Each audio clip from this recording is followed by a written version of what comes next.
नमस्कार, मैं डॉक्टर रजनीश कुमार आप सभी का एक बार फिर से हार्दिक स्वागत करता हूं।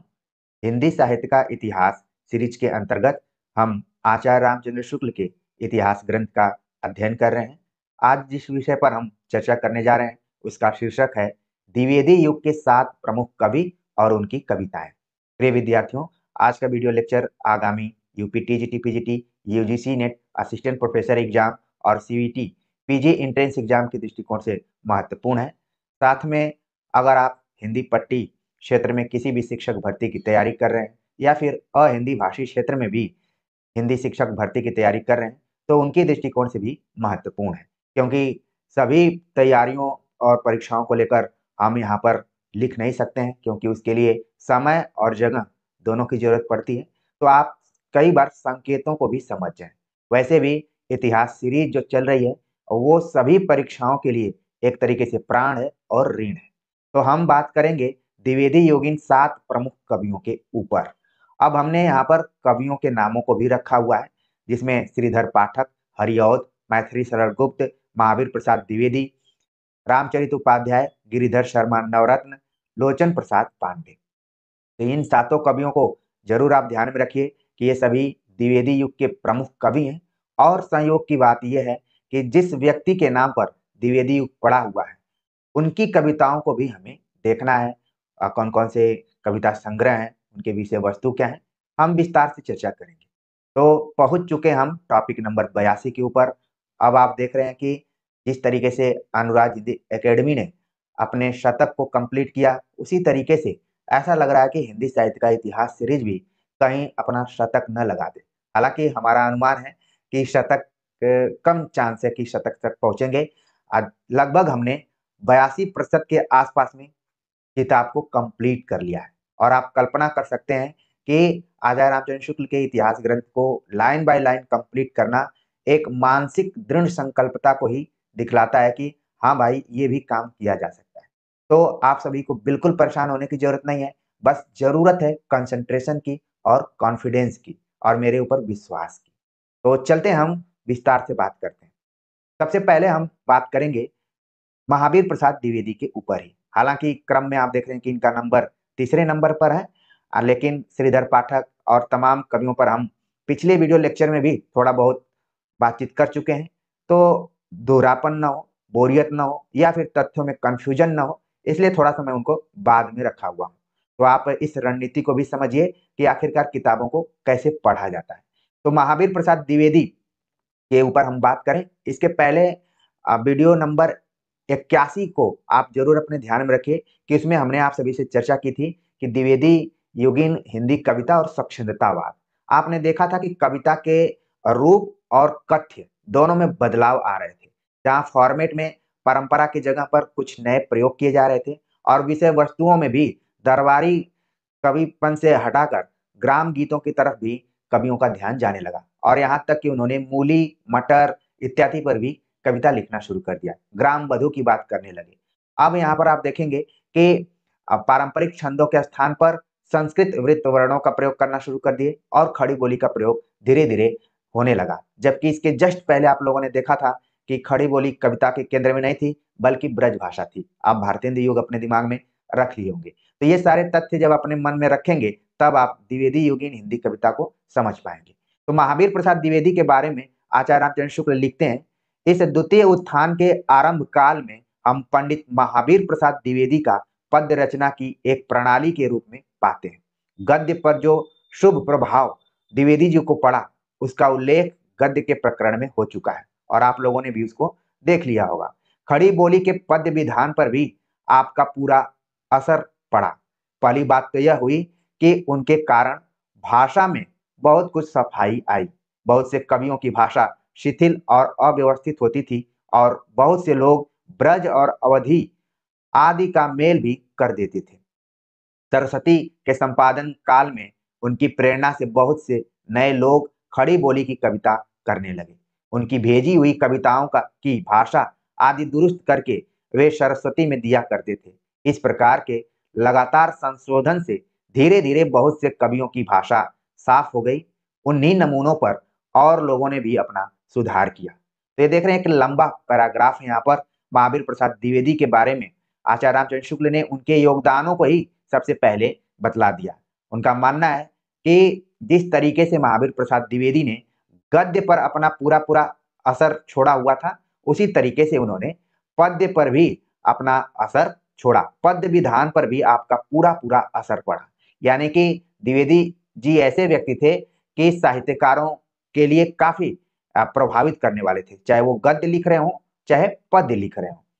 और ये कथन आपको ध्यान में रखना है कि द्विवेदी जी के प्रभाव की वजह से ढेर सारे कवियों में जो त्रुटियां थी, वो मात्रात्मक त्रुटियां हो, पद विन्यास की त्रुटियां हो, लयात्मक रूप में त्रुटियां हो, सब में क्या हुई, भाषा के दृष्टिकोण से सफाई आई। सफाई आई मतलब परिपक्वता आई। हर व्यक्ति के काम में आप देखते हैं कि जैसे जैसे उसका अनुभव बढ़ता है, वैसे वैसे उसके काम में सफाई आती है।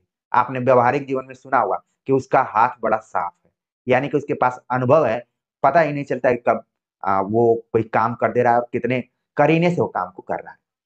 अगला है कि महावीर प्रसाद द्विवेदी बहुत से कवियों की भाषा में जो शिथिलतापन था, अव्यवस्थित था, उस सबको ठीक करके उन्होंने एक व्यवस्थित रूप दिया।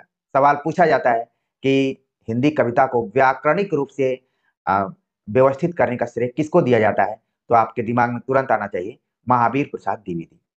तो जहां लोग समझ नहीं पाते थे कि कहाँ ब्रज का प्रयोग करना है, कहाँ अवधि का प्रयोग करना है, उसका मेल कर देते थे, लेकिन महावीर प्रसाद द्विवेदी उसमें बड़ा सुधार किए। और कारण ये था कि उस जमाने में वो सरस्वती पत्रिका का संपादन कर रहे थे। अब ये बड़ा चर्चित क्वेश्चन आता है कि महावीर प्रसाद द्विवेदी ने सरस्वती पत्रिका का संपादन कब शुरू किया था। तो जितने भी पुराने विद्यार्थी हैं वो तो ध्यान में रखे ही होंगे, नए विद्यार्थी ध्यान में रखें कि 1903 में सरस्वती पत्रिका का संपादन भार महावीर प्रसाद द्विवेदी संभालते हैं। हालांकि सरस्वती पत्रिका सन 1900 ईस्वी से ही प्रकाशित होती है। तो संपादन काल में उनकी प्रेरणा से ढेर सारे नए लोग खड़ी बोली में कविता करना शुरू किए, जबकि उस जमाने में खड़ी बोली में कविता करना एक दुस्साध्य काम माना जाता था, या फिर उसको भौड़ापन कहा जाता था, अगर हम भारतेंदु हरिश्चंद्र की शब्दावली में कहें। लेकिन महावीर प्रसाद द्विवेदी ने एक ऐसा रास्ता बनाया कि लोग उसके तरफ मुड़ गए। नए लोग कविता खड़ी बोली में करने लगे। उनकी भेजी हुई कविताओं की भाषा आदि दुरुस्त करके वे सरस्वती में दिया करते थे। और आज के संपादकों का मुझे बिल्कुल पता नहीं है कि किसी के आर्टिकल को कितना बारीकी से वो देखते हैं, लेकिन महावीर प्रसाद द्विवेदी एक ऐसे संपादक थे कि वो पहले चेक करते थे कि ये छपने लायक है कि नहीं। पूरा चेक करने के बाद उसमें जो भी व्याकरणिक त्रुटियां होती थी उसको दुरुस्त करते थे। कहने का मतलब है कि वो समय देते थे। प्रिय विद्यार्थियों, मुझे कहने में संकोच नहीं हो रहा है कि आजकल सभी के पास समय का अभाव हो चुका है, लेकिन शायद जब महावीर प्रसाद द्विवेदी थे उस समय भी 24 घंटे का ही दिन रात होता था, और इस समय भी होता है। लेकिन हमारे संकल्प में थोड़ी सी कमी आई है, हम उतने देर तक टिक नहीं पाते हैं, हमेशा फ्लेवर हो जाते हैं। लेकिन यहाँ पर हमें महावीर प्रसाद द्विवेदी से सीखना है कि कोई काम दुरुस्त करना है तो आपको उसमें समय देना होगा। लिखते हैं कि धीरे धीरे वो लगातार संशोधन करते रहे और बहुत से कवियों की भाषा साफ हो गई। इसका मतलब है कि कोई चीज अच्छा करना है तो आपको उसमें समय देना होगा, आपको उसके लिए थोड़ा सा लगना पड़ेगा। उन्हीं नमूनों पर और लोगों ने भी अपना सुधार किया। जब आप सुधार करेंगे तो आपको सफलता निश्चित तौर पर मिलेगी।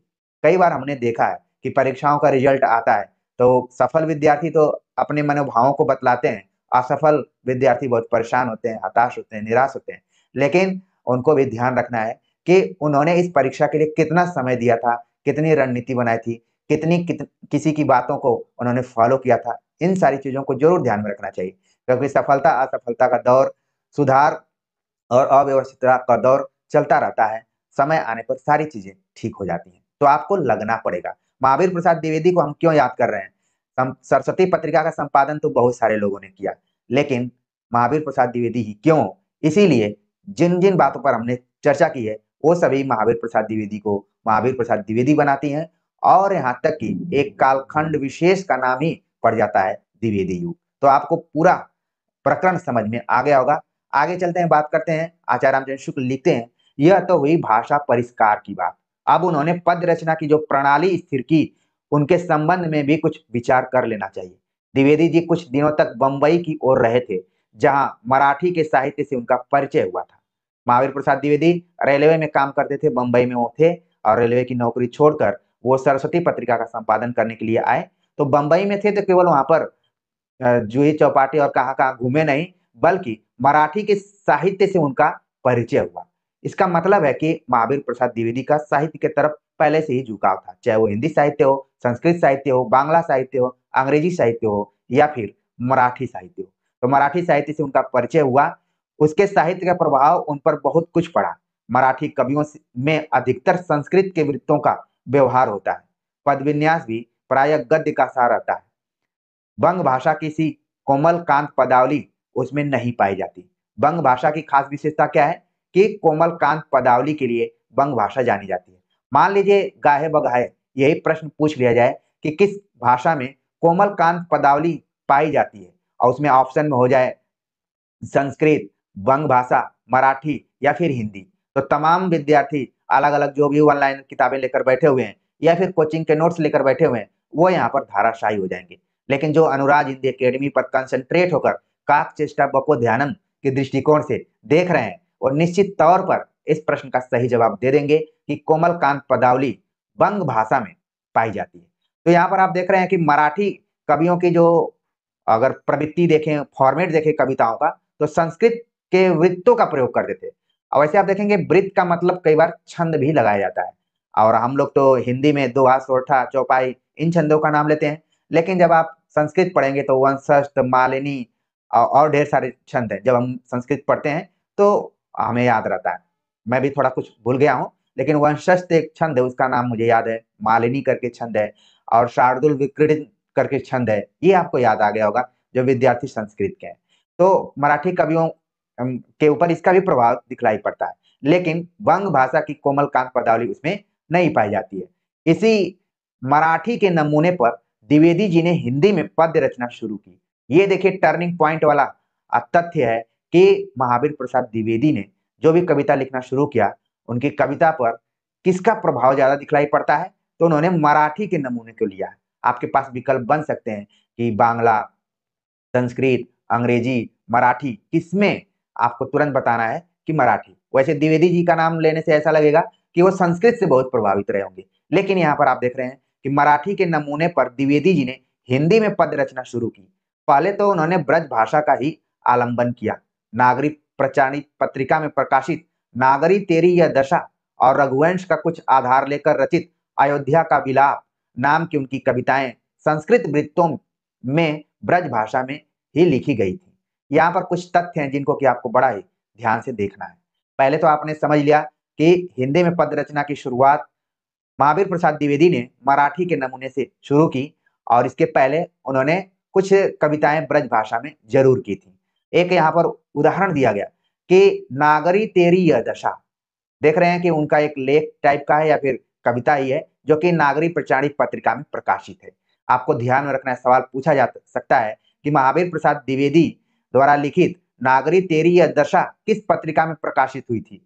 तो लोगों को लगेगा कि महावीर प्रसाद द्विवेदी सरस्वती पत्रिका का तो संपादन कर रहे थे, उनको लगा होगा कि एक रचना अपनी भी इस पत्रिका में प्रकाशित करवा देते हैं। लेकिन आपको ध्यान में रखना एक टर्निंग पॉइंट है कि नागरिक प्रचारित पत्रिका, अब आपके दिमाग में आना चाहिए कि नागरिक प्रचारित पत्रिका कब से प्रकाशित हुई, उसके संपादक कौन थे, कहाँ से निकलती थी, ये सारी चीजें आनी चाहिए। ठीक है, तो नागरी तेरी यह दशा नागरी प्रचारित पत्रिका में प्रकाशित होती है। और आगे का जो तथ्य है कि संस्कृत के कुछ ग्रंथों का, खासतौर से इसके पहले परंपरा चली आ रही थी कि जो जिसके भी मन में आता था वो रघुवंश और अभिज्ञान शाकुंतलम का अनुवाद कर देता था। चाहे वो छंदों के आधार पर अनुवाद करता था, चाहे भाषाओं के आधार पर करता था। तो महावीर प्रसाद द्विवेदी भी इससे अछूते नहीं रहे। उन्होंने भी रघुवंश का कुछ आधार लेकर अयोध्या का विलाप नाम की कविता लिखी। प्रिय विद्यार्थियों, आपको याद आ गया होगा कि इसके पहले हमने दशरथ विलाप नाम की एक कविता का जिक्र किया था, जो कि खड़ी बोली में भारतेंदु हरिश्चंद्र ने लिखा था। बहुत सारी वन लाइनर किताबों में इस तथ्य को गलत दिया गया है, अंबिका दत्त व्यास दिया गया है। और चूंकि हमारे विद्यार्थी वन लाइनर किताबों पर ज्यादा विश्वास करते हैं और मूल किताबों के तथ्यों को गलत ही समझते हैं, जब कोई मूल किताबों के तथ्यों से लेकर बातों को समझाने का प्रयास करता है तो उनको बातें समझ में नहीं आती हैं। लेकिन खुदा न खास्ता आपसे चर्चा करते करते अगर क्वेश्चन पेपर मुझे सेट करना पड़ जाए तो मैं तो सही जवाब भारतेंदु हरिश्चंद्र का ही दूंगा। और असली में यही सही जवाब है कि दशरथ विलाप नाम की खड़ी बोली में, फारसी छंद में, क्योंकि भारतेंदु हरिश्चंद्र उर्दू में एक उपनाम से भी कविताएं लिखा करते थे, तो थोड़ा बहुत उनके ऊपर असर था, तो उन्होंने दशरथ विलाप नाम की रचना लिखी हुई थी। इसलिए इस कंफ्यूजन से पूरा दूर रहना है कि इसमें अंबिका दत्त व्यास भी है। बहुत सारे विद्यार्थी कंफ्यूज रहते हैं, उनके लिए मैं कुछ नहीं बोलूंगा, जब झटका लगेगा तो खुद उनका कंफ्यूजन खत्म हो जाएगा। फिर आपको ध्यान में रखना है कि अयोध्या का विलाप, दशरथ विलाप तो आपने देखा, लेकिन अयोध्या का विलाप अगर क्वेश्चन आ जाएगा तो हो सकता है कि आपके लिए नया तथ्य हो, लेकिन यहाँ के विद्यार्थी तुरंत बता देंगे कि ये महावीर प्रसाद द्विवेदी की कविता है अयोध्या का विलाप। और ये सवाल आने की संभावना बहुत ज्यादा है, जिस तरीके से हमारी सामाजिक राजनीतिक परिस्थितियां हैं, ये क्वेश्चन पूछा जा सकता है, क्योंकि पेपर सेट करने वाले के दिमाग में भी ये आ सकता है। अयोध्या का विलाप जरूर ध्यान में रखिए, महावीर प्रसाद द्विवेदी द्वारा लिखी गई कविता है, जो कि संस्कृत वृत्तों में लिखी हुई ब्रज भाषा में लिखी गई कविता है। ठीक है, नमूना यहाँ पर दिया गया है।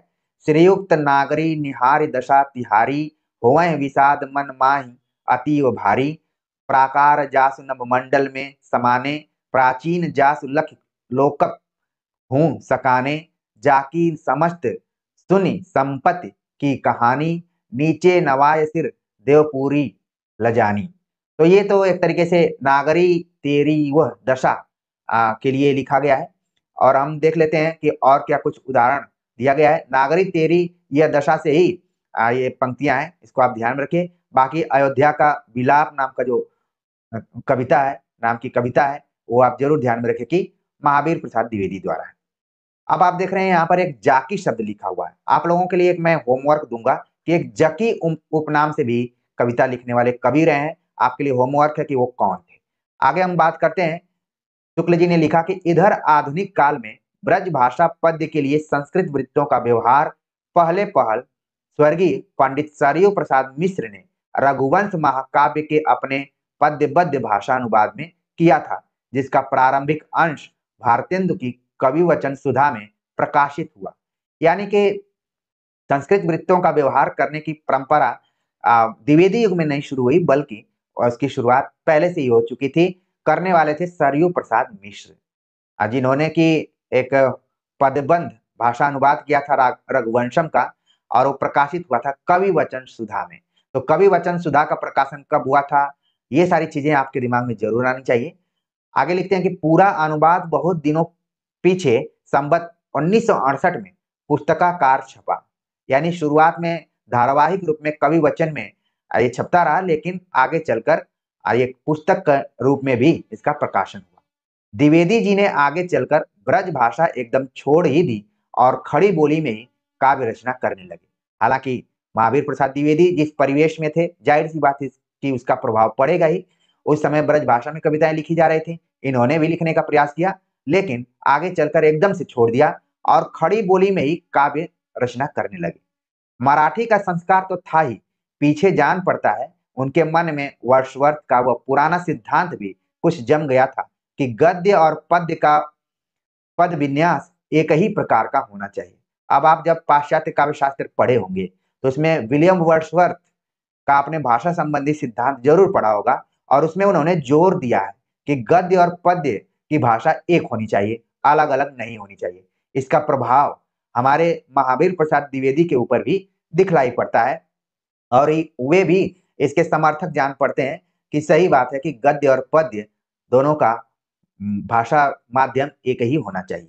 पर यह प्रसिद्ध बात है कि वर्ड्सवर्थ का यह सिद्धांत असंगत सिद्ध हुआ था, और यह आप ही अपनी उत्कृष्ट कविताओं में उसका पालन न कर सका था। यानी सिद्धांत तो दिया था वर्ड्सवर्थ, लेकिन यह कामयाब नहीं हुआ था। कई बार हम देखते हैं कि कोई भी सिद्धांत देता है कोई, तो उसको व्यवहारिक रूप में लाना बहुत बड़ी बात होती है। कई बार वो असफल भी हो जाता है सिद्धांत। तो यहाँ पर वर्ड्सवर्थ इस मामले में फेल रह गए। लेकिन यहाँ पर आगे लिखते हैं आचार्य रामचंद्र शुक्ल कि द्विवेदी जी ने भी बराबर उक्त सिद्धांत के अनुकूल रचना नहीं की। अपनी कविताओं में बीच बीच में सानुप्रास कोमल पदावली का व्यवहार उन्होंने किया, और कहा गया कि एकदम से विलियम वर्ड्सवर्थ का वो अनुसरण नहीं करते हैं, या फिर कहते ये नहीं है कि गद्य और पद्य का एकदम रहना चाहिए, खड़ी बोली रहनी चाहिए, लेकिन जरूरत पड़ने पर कोमल कांत पदावली का प्रयोग भी होते रहना चाहिए। एक कविता का यहाँ पर उदाहरण हम देखते हैं। सुरम्य सुरम्य रूपे रस राशि रंजिते विचित्र वर्णाभरणे कहाँ गई अलौकिक आनंद विधायिनी महा कवि कविंद्र कांते कविते अहो कहाँ मांगल्य मूलमय वारिद वारि वृष्टि। तो ये पंक्तियां किसकी हैं? ये पंक्तियां आपको ध्यान में रखना है कि महावीर प्रसाद द्विवेदी की हैं। और इसमें जो पदावली है आप देख रहे हैं कि कोमल कांत पदावली जोड़ी गई है। और क्यों जोड़ी गई है? क्योंकि मैंने पहले बतलाया कि ये वंग भाषा का प्रभाव रहा है। और आप देख रहे हैं कि कवींद्र कांते कविते ये सब ऐसा लग रहा है कि सही मायने में इनके ऊपर भी हल्का फुल्का वंग भाषा का प्रभाव दिखलाई पड़ रहा है। और कविता में अगर कोमल कांत पदावली न हो तो कविता थोड़ी सी नीरस भी जान पड़ती है। आगे लिखते हैं आचार्य रामचंद्र शुक्ल, पर उनका जोर बराबर इस बात पर रहता था कि कविता बोलचाल की भाषा में होनी चाहिए। ये ध्यान में रखिए, सवाल पूछा जा सकता है कि ये कथन किसके संदर्भ में है? आचार्य रामचंद्र शुक्ल ने किसके संबंध में ये बात कही कि पर उनका जोर बराबर इस बात पर रहता था कि कविता बोलचाल की भाषा में होनी चाहिए। बोलचाल से उनका मतलब ठेठ या हिंदुस्तानी का नहीं रहता था, गद्य की व्यावहारिक भाषा का रहता था। तो यहाँ पर आमतौर पर हम लोग बोलचाल को मान लेते हैं कि ठेठ में बातचीत करना। नॉर्मली बोलचाल को यही माना जाता है कि ठेठ में या फिर जो समझ में एकदम से आ जाए हिंदुस्तानी में हिंदी उर्दू मिश्रित भाषा का प्रयोग हो। लेकिन यहाँ पर उनका ठेठ से मतलब क्या था? यानी बोलचाल से मतलब था कि व्यावहारिक भाषा का प्रयोग करना, ऐसी भाषा जो व्यावहारिक रूप में प्रयुक्त होती है। परिणाम यह हुआ कि उनकी भाषा बहुत अधिक गद्यवत हो गई। पर जैसा कि गोस्वामी तुलसीदास ने कहा है, गिरा अर्थ जल बीच सम कहियत भिन्न न भिन्न, भाषा से विचार अलग नहीं रह सकता। यहाँ पर देखिए बात करते करते महावीर प्रसाद द्विवेदी की आचार्य रामचंद्र शुक्ल ने बीच में एक स्पिन फेंक दिया। उनको याद आ गया कि कुछ इसी तरीके की बात गोस्वामी तुलसीदास ने कही हुई है। और आप देखेंगे ये पंक्ति अगर पिछले साल के क्वेश्चन पेपर आपके पास मौजूद होंगे तो ये पंक्ति आपको प्रश्न के तौर पर जरूर कहीं न कहीं दिखलाई पड़ेगी।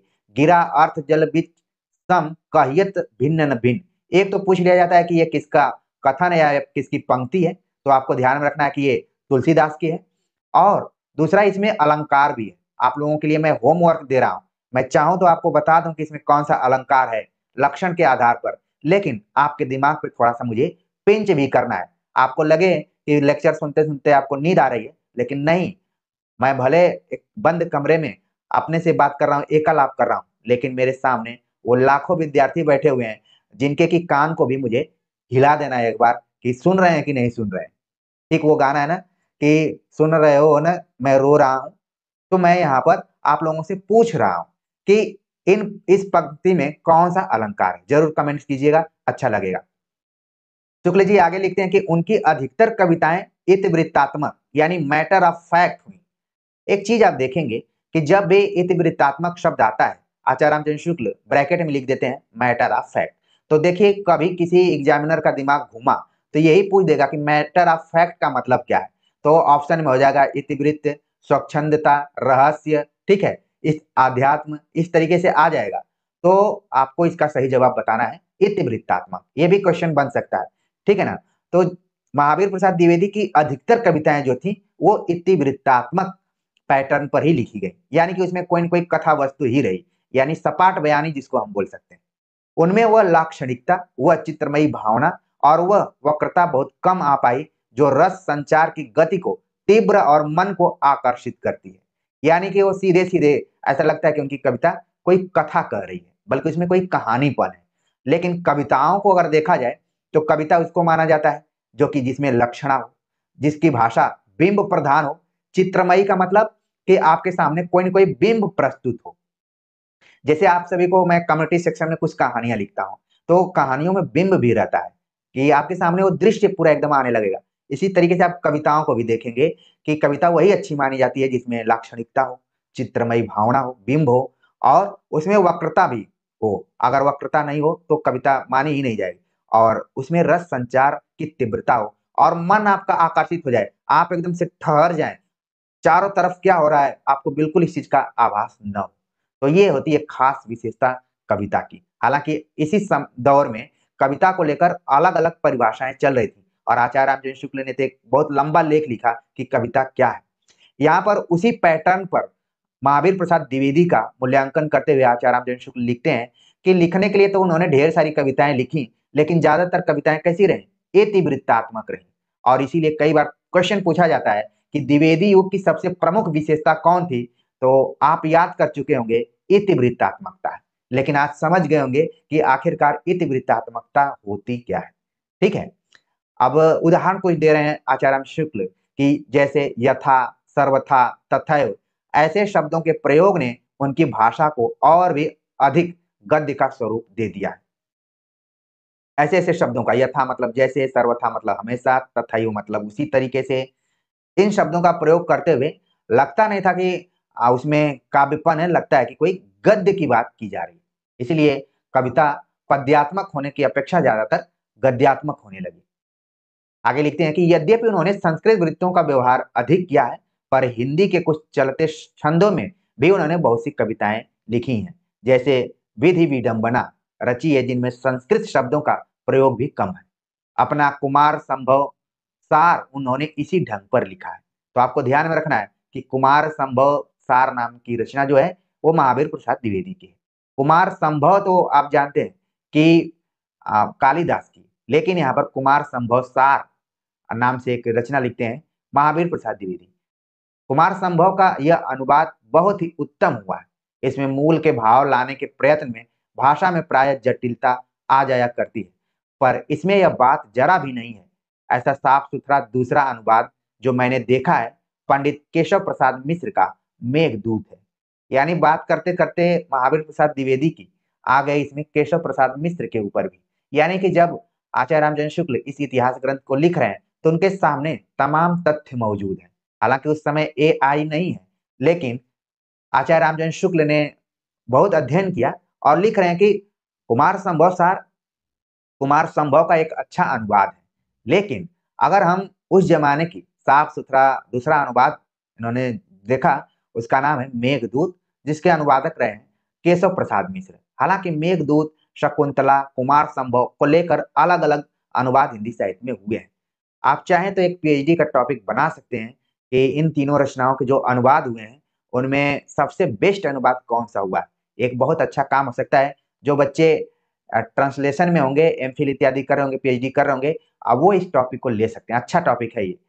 आगे लिखते हैं कि द्विवेदी जी की रचनाओं के 2 नमूने देकर हम आगे बढ़ते हैं। अब 2 नमूने दिए गए हैं।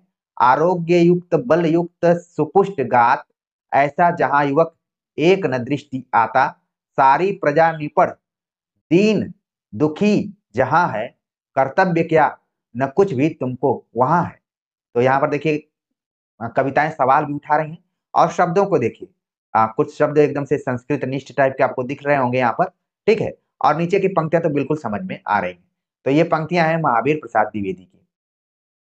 आगे लिखते हैं कि इंद्रासन के इच्छुक किसने, किसके तप अतिशय भारी, की उत्पन्न असूय तुझमें, मुझसे कहो कथा सारी, मेरा यह अनिवार्य सरासन, 5 कुसुम सायक धारी, अभी बना लेवे तक्षण ही, उसको निज आज्ञाकारी। तो ये पंक्तियां महावीर प्रसाद द्विवेदी की हैं, बिल्कुल ध्यान में रखिए। आगे लिखते हैं कि द्विवेदी जी की कविताओं का संग्रह काव्य मंजूषा नाम की पुस्तक में हुआ है।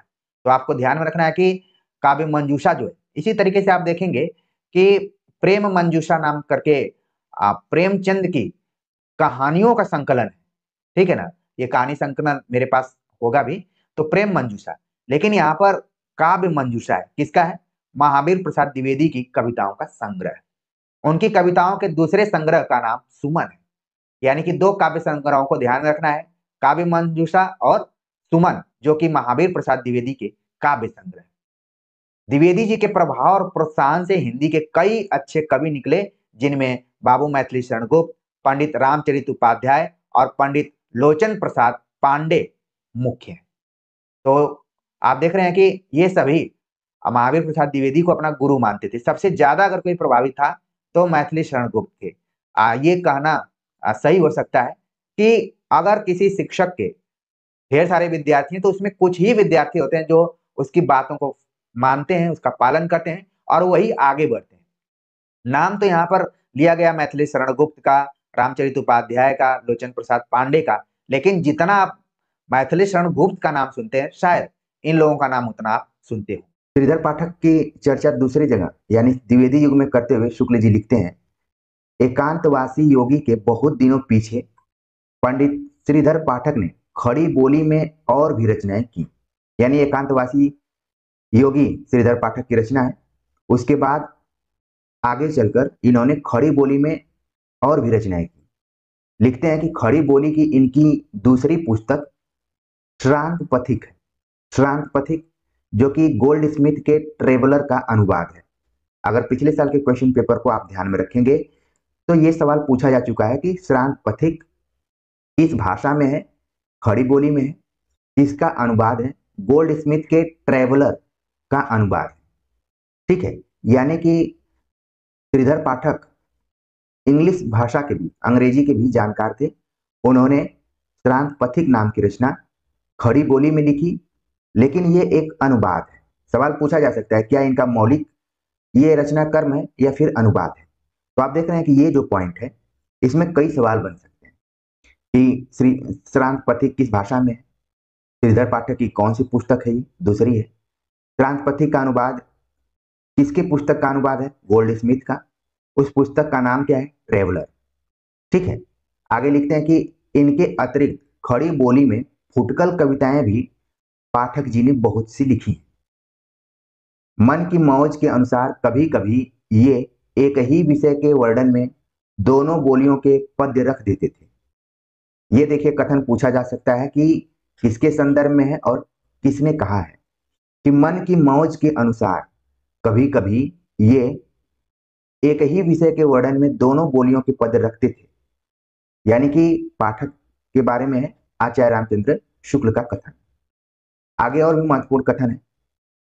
शुक्ल जी लिखते हैं कि खड़ी बोली और ब्रज भाषा दोनों में ये बराबर कविता करते रहे। आप देख रहे हैं यहाँ पर एक जमाना था कि जब तुलसीदास कविता कर रहे थे तो वो अवधि में और ब्रज भाषा में करते थे, लेकिन समय बदला, आधुनिक काल में आकर समय बदला और कुछ नई भाषाएं कविता के केंद्र में आ गई, जिसमें कि खड़ी बोली प्रमुख है। तो आप यहाँ पर देख रहे हैं सवाल पूछा जा सकता है कि श्रीधर पाठक जो कि खड़ी बोली और ब्रज भाषा दोनों पर समान अधिकार रखते थे। उजड़ ग्राम जिसका कि अंग्रेजी में नाम है डेजर्टेड विलेज, इन्होंने ब्रज भाषा में ही लिखा है। उजड़ ग्राम किस भाषा में है, ब्रज भाषा में। यह भी सवाल पूछा जा सकता है। अंग्रेजी और संस्कृत दोनों के काव्य साहित्य का अच्छा परिचय रखने के कारण हिंदी कवियों में पाठक जी की रुचि बहुत ही परिष्कृत थी। शब्द संशोधन में तो पाठक जी अद्वितीय थे। ये कथन देखिए, इंपॉर्टेंट है, इसको आप नोट कर सकते हैं कि शब्द शोधन में तो पाठक जी अद्वितीय थे। इसका कथन है और किसके संदर्भ में, आचार्य रामचंद्र शुक्ल ने लिखा पाठक, क्योंकि पाठक कहने से पूरा नाम नहीं क्लियर हो रहा है, लेकिन ये किसके बारे में है, श्रीधर पाठक के बारे में।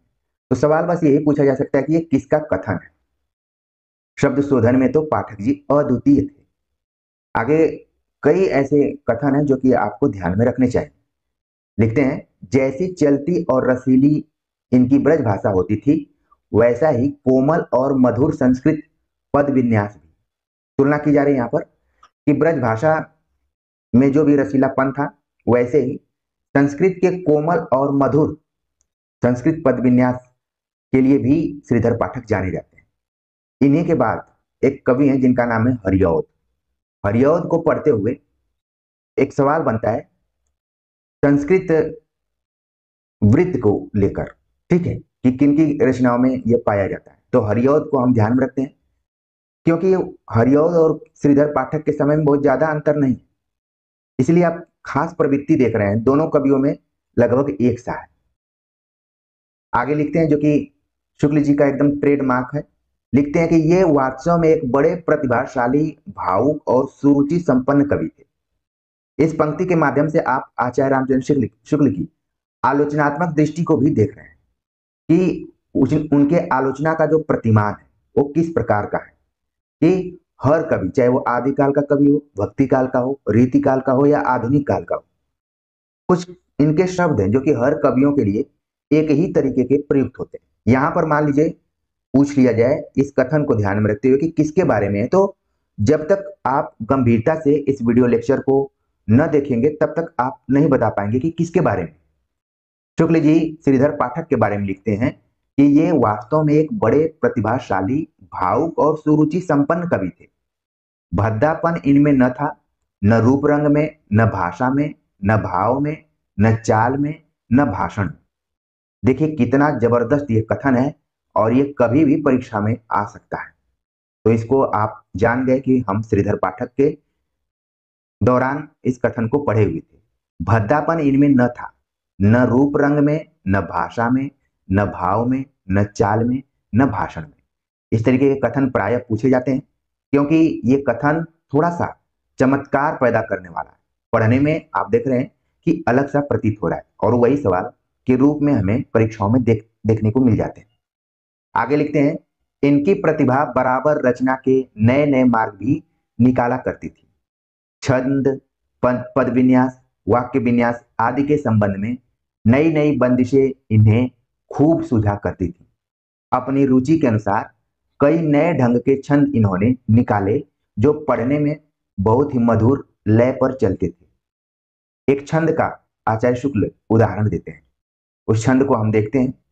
नाना कृपान निज पान लिए, व पुनील वसन परिधान किए, गंभीर घोर अभिमान हिए, छकी पारिजात मधुपान किए, छिन छिन पर जोर मरोर दिखावत, पल पल पर आकृति कोर झुकावत, यह मोर नचावत शोर मचावत, श्वेत श्वेत बगपाति उड़ावत, नंदन प्रसून मकरंद बिंदु मिश्रित समीर बिनु धीर चलावत। तो इन पंक्तियों को ध्यान में रखिए कि ये पंक्तियां किसकी हैं? श्रीधर पाठक की हैं, जिसको कि शॉर्ट फॉर्म में मैं एसपी भी लिख रहा हूं। एक चीज यहां पर आपको देखना पड़ेगा, यहां बिनु शब्द का प्रयोग किया गया है। जो विद्यार्थी धैर्य बनाकर वीडियो लेक्चर को यहां तक देख रहे होंगे उनके लिए मैं एक होमवर्क दे रहा हूं कि बिनु शब्द आने के बाद कौन सा अलंकार होता है। आप कमेंट्स कर जरूर बताएं, जिससे कि ये पता चले कि आप थ्योरेटिकल ढंग से पढ़ते हुए व्याकरण को भी पढ़ रहे हैं। हमने कई बार इसकी चर्चा की है इस अलंकार के लक्षण को लेकर। बाकी पंक्तियों को ध्यान में रखिए, यहाँ पर मोर शब्द का प्रयोग किया गया है, नंदन का प्रयोग किया गया है। तो पूछा जा सकता है कि किसकी पंक्तियां हैं, तो इसमें कृष्ण भक्ति कवियों की भी चर्चा आ सकती है या फिर कंफ्यूजन क्रिएट हो सकता है, कहीं कोई कृष्ण भक्त कवि तो नहीं लिखा है, लेकिन आप देख रहे हैं कि ये श्रीधर पाठक की पंक्तियां हैं। आगे लिखते हैं कि अत्यानुप्रास रहित बेठिकाने समाप्त होने वाले गद्य के से लंबे वाक्यों के छंद भी जैसे अंग्रेजी में होते हैं इन्होंने लिखे हैं। अंत्यानुप्रास, अनुप्रास का एक भेद है अंत्यानुप्रास। अंत्यानुप्रास रहित बेठिकाने समाप्त होने वाले गद्य के से लंबे वाक्यों के छंद भी श्रीधर पाठक ने लिखे। सांध्य अटन नाम की एक इनकी रचना है, उसमें कुछ छंदों का प्रयोग श्रीधर पाठक ने किया है, उसको देखते हैं। बीजन वन प्रांत था, प्रकृति मुख शांत था, अटन का समय था, रजनी का उदय था, प्रसव के काल की लालिमा में लसा, बाल शशि व्योम की ओर था आ रहा, सद्य उत्फुल्ल अरविंद नभ नील सुवी, शाल नभ वक्ष पर जा रहा था चढ़ा। तो इन पंक्तियों में आपको कौन सा अलंकार दिखाई पड़ रहा है? अनुप्रास अलंकार ज्यादातर आपको दिखेगा। ठीक है, आगे लिखते हैं कि विश्व संचालक परोक्ष संगीत ध्वनि की ओर रहस्यपूर्ण संकेत स्वर्गीय बीड़ा की इन पंक्तियों में देखिए। स्वर्गीय बीड़ा जो कि श्रीधर पाठक की एक खास रचना है। इसी तरीके से एक रचना है असाध्य बीड़ा, यानी कि बीड़ा को ध्यान में रखते हुए केवल अज्ञेय ने असाध्य बीड़ा नहीं लिखी है, बल्कि आप यहाँ पर देख रहे हैं कि श्रीधर पाठक ने भी एक रचना की स्वर्गीय बीड़ा नाम से। तो इनको ध्यान में रखिए, अगर मान लीजिए रचना पूछी जाती है, ऑप्शन में अज्ञेय भी रख दिए जाएंगे तो हो सकता है कि कई विद्यार्थी कंफ्यूज हो जाएंगे कि स्वर्गीय बीड़ा हमने कहाँ पढ़ा हुआ है। तो श्रीधर पाठक की रचना कौन सी है? स्वर्गीय बीड़ा। कुछ उसकी पंक्तियां यहाँ पर, कहीं पर स्वर्गीय कोई बाला सुमंजु बीड़ा बजा रही है, सुरों के संगीत की सी कैसी सुरीली गुंजार आ रही है, कोई पुरंदर की किंकरी है या किसी सुर की सुंदरी है, वियोग तप्ता सी भोग मुक्ता हृदय के उद्गार गा रही है। कभी नई तान प्रेममय है, कभी प्रकोपन, कभी विनय है। दया है, दाक्षिण्य का उदय है, अनेकों बानक बना रही है। भरे गगन में हैं जितने तारे, हुए हैं बदमस्त गत पे सारे। समस्त ब्रह्मांड को समस्त ब्रह्मांड भर को मानो दो उंगलियों पर नचा रही है। तो इन पंक्तियों को आप देख रहे हैं कि स्वर्गीय वीणा से पंक्तियां ली गई हैं, और इसमें कहीं न कहीं आप देख रहे हैं कि अनुप्रास जैसे अलंकारों का प्रयोग हुआ है। एक जगह इसमें अलंकार प्रयुक्त हुआ है, मानो शब्द आया हुआ है, तो तुरंत आपके मन में आ गया होगा कि यहाँ पर कौन सा अलंकार है। शुक्ल जी लिखते हैं आगे कि यह कह आए हैं कि, कई जगहों पे ये सारांश लिख देते हैं, इस सारांश में ये बात कही जा रही है। अब हमें वापस फ्लैशबैक में ले जा रहे हैं और लिख रहे हैं कि यह कह आए हैं कि खड़ी बोली की पहली पुस्तक एकांतवासी योगी इन्होंने लावनी या ख्याल के ढंग पर लिखी थी। ये भी सवाल पूछा जा सकता है, एकांतवासी योगी किस ढंग पे लिखी गई है? लावनी या ख्याल के ढंग पर। लावनी का जिक्र हमने, आप देखेंगे कि भारतेंदु की चर्चा करते हुए भी की थी। ठीक है, भारतेंदु के समय भी। और यहाँ पर देख रहे हैं कि श्रीधर पाठक अपनी रचना एकांतवासी योगी में लावनी का प्रयोग किए। लिखते हैं कि पीछे खड़ी बोली को हिंदी के प्रचलित छंदों में ले आए। श्रांत पथिक की रचना इन्होंने रोला छंद में की है। यह भी सवाल पूछा जाता है। यहाँ पर देखिए दो तरीके के सवाल बन रहे हैं। एक तो सवाल बन रहा है कि एकांतवासी किस ढंग की रचना है, एकांतवासी योगी, तो लावनी छंद, लावनी या ख्याल को आपको ध्यान में रखना है। श्रांत पथिक दूसरा सवाल बन रहा है कि किस छंद में है, रोला। इसी तरीके से हमने नंददास पर चर्चा करते हुए एक रचना के बारे में आप सभी से बात की थी, वो भी रोला छंद में। आप जरूर कमेंट्स कर कर बताइए कि वो कौन सी रचना है, क्योंकि जब तक हम को रिलेट करके एक दूसरे को नहीं पढ़ेंगे तब तक चीजों को हम कितना याद करें। याद करने की भी एक क्षमता होती है, उसकी भी एक सीमा है। तो जो बच्चे लगातार तैयारी कर रहे हैं वो तुरंत बता देंगे कि नंददास की रचना कौन सी है जो रोला छंद में लिखी गई है। और यहाँ पर आप देख रहे हैं कि श्रीधर पाठक की भी रचना श्रांत पथिक रोला छंद में। लिखते हैं शुक्ल जी आगे, इसके आगे भी ये बढ़े और यह दिखा दिया कि सवैये में भी खड़ी बोली कैसी मधुरता के साथ ढल सकती है। एक चीज आपको यहाँ पर ध्यान में रखना पड़ेगा कि जब आप आधुनिक काल पढ़ेंगे तो आपको बार बार दो चीजें देखने को मिलेंगी। एक तो खड़ी बोली और दूसरी वर्सेज ब्रज भाषा। क्योंकि भारतेंदु हरिश्चंद्र इत्यादि का मानना था कि गद्य के लिए खड़ी बोली तो ठीक है, लेकिन पद्य के लिए ब्रज भाषा ही सही है। लेकिन आप यहाँ पर देख रहे हैं कि आचार्य रामचंद्र शुक्ल ने तमाम उदाहरणों को देते हुए ये स्पष्ट करना चाह रहे हैं कि खड़ी बोली को भी हम पद्य की भाषा बना सकते हैं। आगे चलकर महावीर प्रसाद द्विवेदी ने इस चीज की घोषणा कर दी कि गद्य और पद्य दोनों की भाषा क्या होनी चाहिए, एक होनी चाहिए। तो इसकी पृष्ठभूमि अचानक नहीं बनी है, बल्कि लगातार जब से आधुनिक काल शुरू हुआ और गद्य और पद्य की भाषा को लेकर हमेशा द्वंद्व रहा, तो इसकी एक पृष्ठभूमि रही। पहले के कवियों ने बहुत प्रयास किया गया, कवियों द्वारा बहुत प्रयास किया गया कि खड़ी बोली को पद्य की भाषा के रूप में शामिल किया जाए। यहाँ पर एक है उदाहरण दिया गया है, इस भारत में बन पावन तो ही तपस्वियों का तप आश्रय था। जगत तत्व की खोज में लग्न जहां ऋषियों ने अभंग किया श्रम था। तब प्राकृत विश्व का विभ्रम और था, सात्विक जीवन का क्रम था। महिमा वनवानस की थी तब और प्रभाव पवित्र अनुपम था। तो ये पंक्तियां आप देख रहे हैं कि सवैये छंद में लिखी गई और खड़ी बोली कविता के विकास को ध्यान में रखकर लिखी गई। तो इन पंक्तियों को आप ध्यान में रखिए। आगे बड़ा ही इंपॉर्टेंट कथन शुक्ल जी का है। लिखते हैं कि पाठक जी कविता के लिए हर एक विषय ले लेते थे। समाज सुधार के वे बड़े आकांक्षी थे। इससे विधवाओं की वेदना, शिक्षा प्रचार, ऐसे ऐसे विषय भी उनकी कलम के नीचे आया करते थे। विषयों को काव्य का पूरा पूरा स्वरूप देने में चाहे वे सफल न हुए हों, अभिव्यंजना के वाग वैचित्र की ओर उनका ध्यान चाहे न रहा हो, गंभीर नूतन विचारधारा चाहे उनकी कविताओं के भीतर कम मिलती हो, पर उनकी वाणी में कुछ ऐसा प्रसाद था कि जो बात उसके द्वारा प्रकट की जाती थी उसमें सरसता आ जाती थी। आप इन कथनों को देखिए, कथन बड़े ही इंपॉर्टेंट हैं।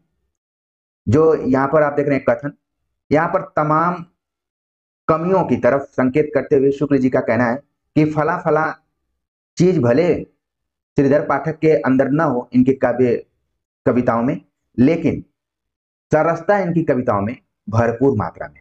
और आप जानते हैं कि जिस भी कवि की कविता में सरसता आचार्य रामचंद्र शुक्ल देखते हैं, फिर उसके ऊपर वे भाव विभोर से हो जाते हैं।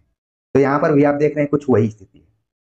आगे की जो पंक्ति है बड़ी ही इंपॉर्टेंट है। इस चीज को वही बता सकता है जो सही मायने में इतिहास ग्रंथों को पढ़ा होगा।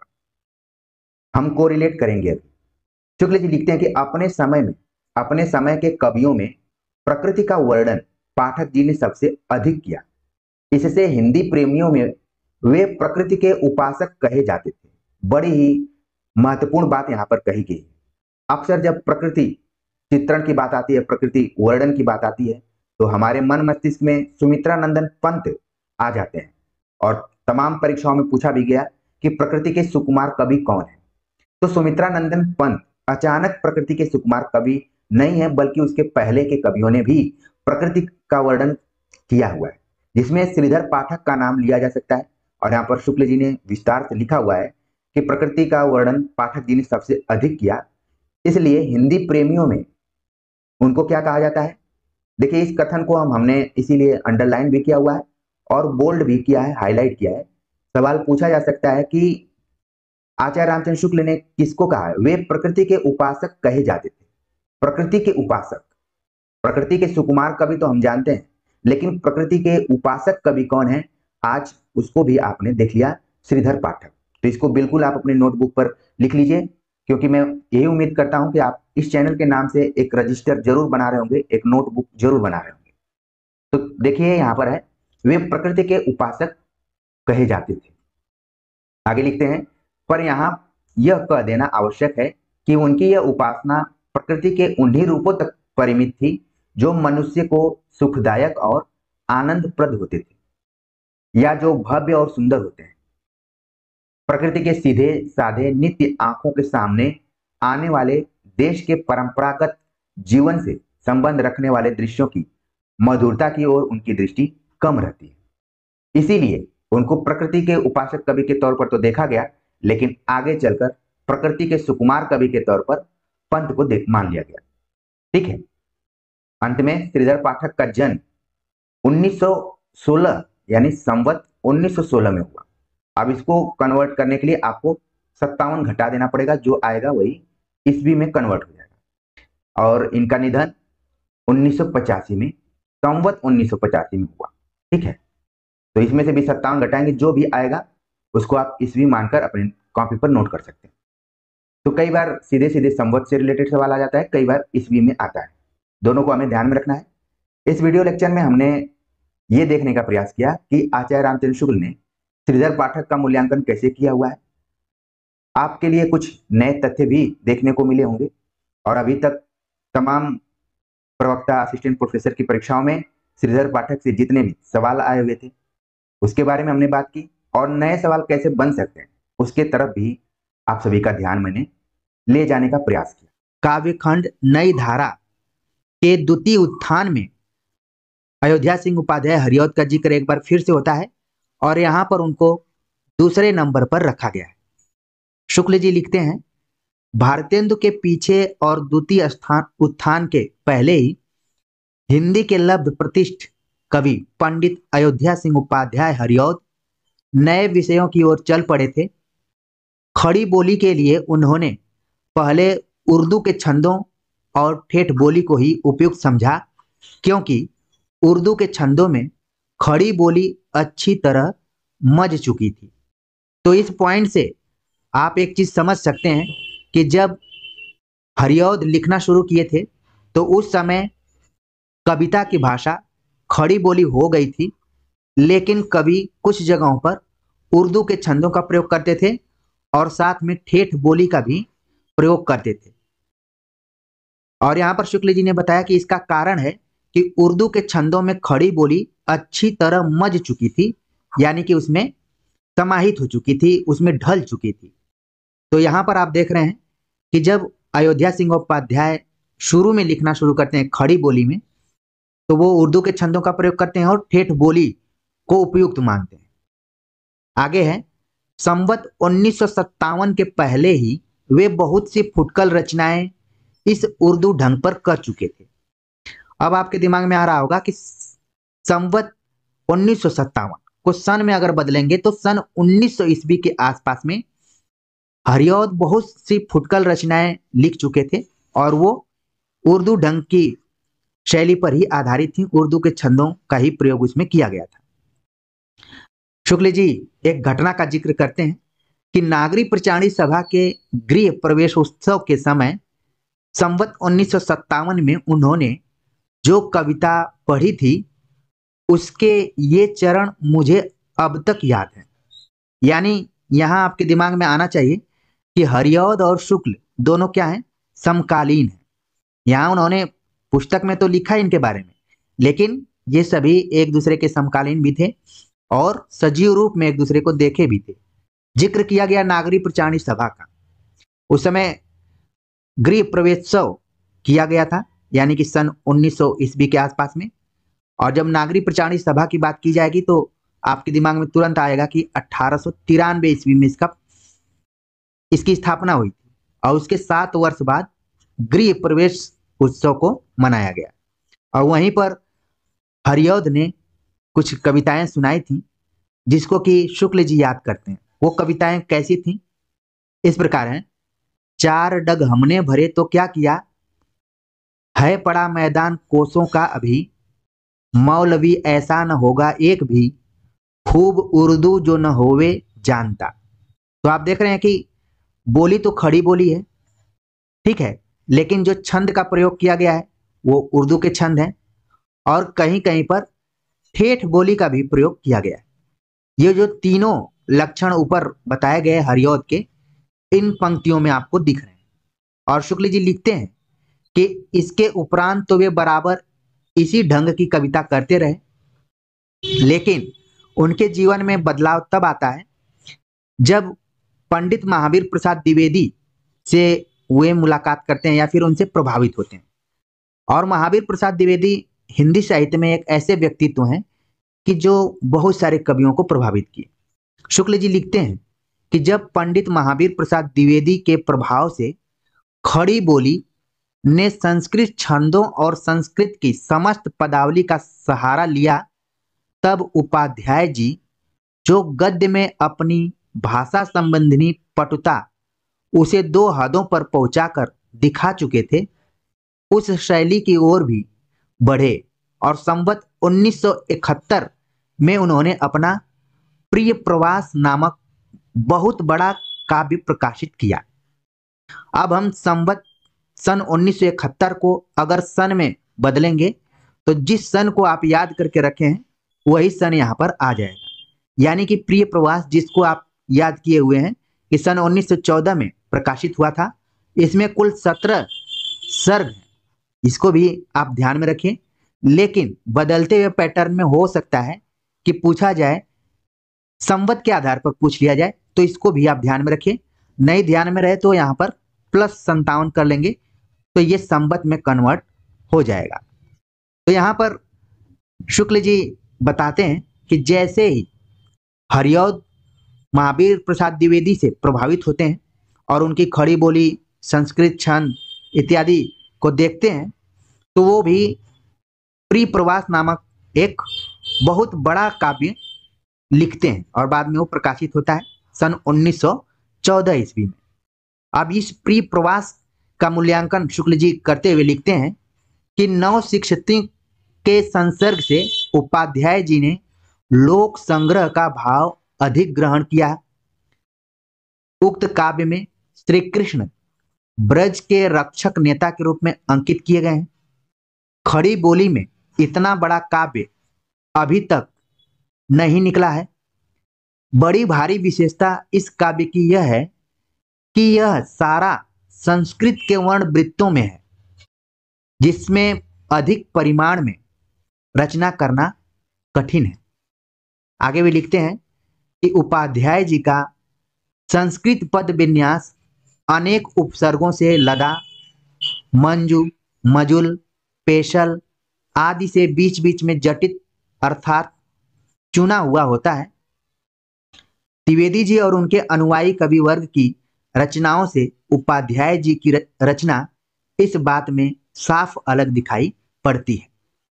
तो यहां पर एक चीज ध्यान में रखना है कि प्रिय प्रवास लोक संग्रह का भाव है। इसमें श्री कृष्ण को ब्रज के रक्षक के रूप में दिखाया गया है। खड़ी बोली का पहला महाकाव्य है। सबसे बड़ी भारी विशेषता जो शुक्ल जी बता रहे हैं वो है संस्कृत के वर्ण वृत्तों में ये लिखा गया है। अगर आप पिछले साल के क्वेश्चन पेपर को देखेंगे तो ये प्रश्न पूछा जा चुका है। और इसके अतिरिक्त संस्कृत पद विन्यास के साथ अनेक उपसर्गों से लदा हुआ ये महाकाव्य है, जिसमें कुछ कुछ शब्दों का उन्होंने प्रयोग किया। और बताते हैं आगे कि उपाध्याय जी कोमल कांत पदावली को कविता का सब कुछ नहीं तो बहुत कुछ समझते हैं। हरिऔध की कविताओं की खास विशेषता है कोमल कांत पदावली। मान लीजिए ये जितने भी शब्द यहाँ पर हाईलाइट किए गए हैं, बोल्ड अक्षरों में लिखे गए हैं, इन सभी शब्दों को आपको नोट करना है। और परीक्षा में अगर विकल्प में आए तो ये समझ जाइए कि हरिऔध से रिलेटेड बातें कही जा रही हैं। यहाँ पर शुक्ल जी ने लिखा कि कोमल कांत पदावली को कविता का सब कुछ नहीं तो बहुत कुछ समझते हैं, यानी कि कितना इंपॉर्टेंट कोमलकांत पदावली है उपाध्याय जी के लिए। लिखते हैं आगे कि यद्यपि द्विवेदी जी अपने अनुयायियों के सहित जब इस संस्कृत वृत्त के मार्ग पर बहुत दूर तक चल चुके थे तब उपाध्याय जी उस पर आए, पर वे बिल्कुल अपने ढंग पर चले। किसी प्रकार की रचना को हद पर चाहे उस हद तक जाना अधिकतर लोगों को इष्ट न हो, पहुंचाकर दिखाने की प्रवृत्ति के अनुसार उपाध्याय जी ने अपने इस काव्य में कई जगह संस्कृत शब्दों की ऐसी लंबी लड़ी बांधी है कि हिंदी को है, था, किया, दिया ऐसी दो एक क्रियाओं के भीतर ही सिमट कर रह जाना पड़ा है, पर सर्वत्र बात नहीं है। यहां पर देखिए खास चीज की तरफ संकेत कर रहे हैं कि जिस प्रवृत्ति को यहाँ पर हरिऔध अपनाते हैं, अपने इस काव्य में कई जगह संस्कृत शब्दों की ऐसी लंबी लड़ी बांधते हैं कि हिंदी को है, था, किया, दिया ऐसी दो एक क्रियाओं के भीतर ही सिमट कर रह जाना पड़ता है, पर यह बात सर्वत्र नहीं दिखाई पड़ती है, ऐसा भी मानते हैं। लेकिन इस कथन को आप ध्यान में रखिए कि यह किसके संदर्भ में शुक्ल जी कह रहे हैं। आगे भी लिखते हैं कि अधिकतर पदों में बड़े ढंग से हिंदी अपनी चाल पर चली चलती दिखाई पड़ती है। यह काव्य अधिकतर भाव व्यंजनात्मक और वर्णनात्मक है, यानी कि प्रिय प्रवास के बारे में वो कह रहे हैं कि ये भाव व्यंजनात्मक और वर्णनात्मक है। कृष्ण के चले जाने पर ब्रज की दशा का वर्णन बहुत अच्छा है। विरह वेदना से क्षुब्ध वचनावली प्रेम की अनेक अंतर्दशाओं की व्यंजना करती हुई बहुत दूर तक चली चलती है। आगे फिर लिखते हैं कि जैसा कि इसके नाम से प्रकट है, इसकी कथा वस्तु एक महाकाव्य का अच्छे प्रबंध के लिए भी अपर्याप्त है। ये पॉइंट आपको ध्यान में रखना है कि जिस रचना को हम खड़ी बोली का पहला महाकाव्य मानते हैं, शुक्ल जी का मानना है यहाँ पर कि जैसा कि इसके नाम से प्रकट है, अगर नाम को हम ध्यान में रखें तो प्रिय प्रवास, प्रवास का अर्थ अभी कोरोना काल में बहुत प्रासंगिक हो गया था कि जब कोई व्यक्ति अपने मूल स्थान को छोड़कर दूसरे स्थान पर रहता है तो उसे प्रवासी कहा जाता है। ठीक है, तो इस पूरे महाकाव्य में यही बताया गया है कि कोई प्रिय व्यक्ति है जो कि उस जगह को छोड़कर कहीं और चला गया है। ठीक है, और पूरे 17 सर्गों में यही बातें कही गई हैं कृष्ण और राधा के माध्यम से। तो शुक्ल जी का कहना है कि इसके नाम से प्रकट है, इसकी कथा वस्तु एक महाकाव्य क्या अच्छे प्रबंध काव्य के लिए भी अपर्याप्त है। अतः प्रबंध काव्य के सब अवयव इसमें कहाँ आ सकते हैं, किसी के वियोग में कैसी कैसी बातें मन में उठती हैं और क्या क्या कहकर लोग रोते हैं, इसका जहां तक विस्तार हो सकता है किया गया है। परंपरा पालन के लिए जो दृश्य वर्णन है वे किसी बगीचे में लगे हुए पेड़ पौधों के नाम, गिनने के समान है। इसी से शायद करील का नाम छूट गया। इस पंक्ति को भी आपको ध्यान में रखना है, इस कथन को, कि शुक्ल जी लिखते हैं कि परंपरा पालन के लिए दृश्य वर्णन जो हरिऔध ने किया है वह किसी बगीचे में लगे हुए पेड़ पौधों के नाम गिनने के समान है। और इसमें बताते हैं कि एक करील का नाम छूट गया है, और दो उदाहरण यहां पर दे रहे हैं। लिखते हैं कि दो प्रकार के नमूने उद्धृत करके हम आगे बढ़ते हैं। रूपोद्यान प्रफुल्ल प्राय कलिका, राकेंदु बिंबानना, तनवांगी कलहासिनी, सुरसिका क्रीड़ा कला पुतली, शोभा वारिधि की अमूल्य मणिसी लावण्य लीलामयी।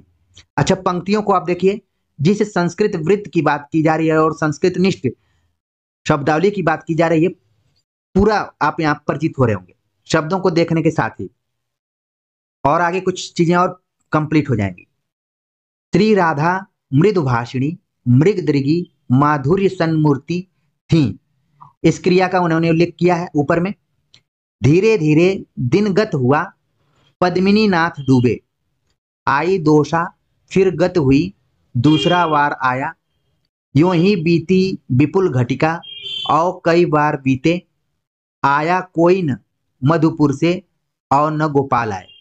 तो पूरी पंक्तियां जो कि प्री प्रवास से ली गई, ठीक है। और इसमें राधा और कृष्ण की बात की गई है, और अंत में बताया गया कि गोपाल न गोपाल आए, गोपाल की वापसी नहीं हुई, कृष्ण की वापसी नहीं हुई। तो प्री प्रवास की भाषा शैली को आप देख रहे हैं, और इसके बारे में ऊपर पूरा शुक्ल जी ने बताया है, उसको आप समझ भी गए होंगे। आगे वे लिखते हैं कि इस काव्य के उपरांत उपाध्याय जी का ध्यान फिर बोलचाल की ओर गया।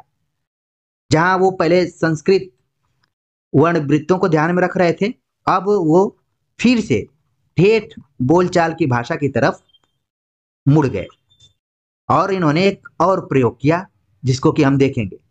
इस बार उनका मुहावरों पर अधिक जोर रहा। बोलचाल की भाषा में अनेक फुटकल विषयों पर उन्होंने कविताएं रची, जिनकी प्रत्येक पंक्ति में कोई न कोई मुहावरा अवश्य खपाया गया।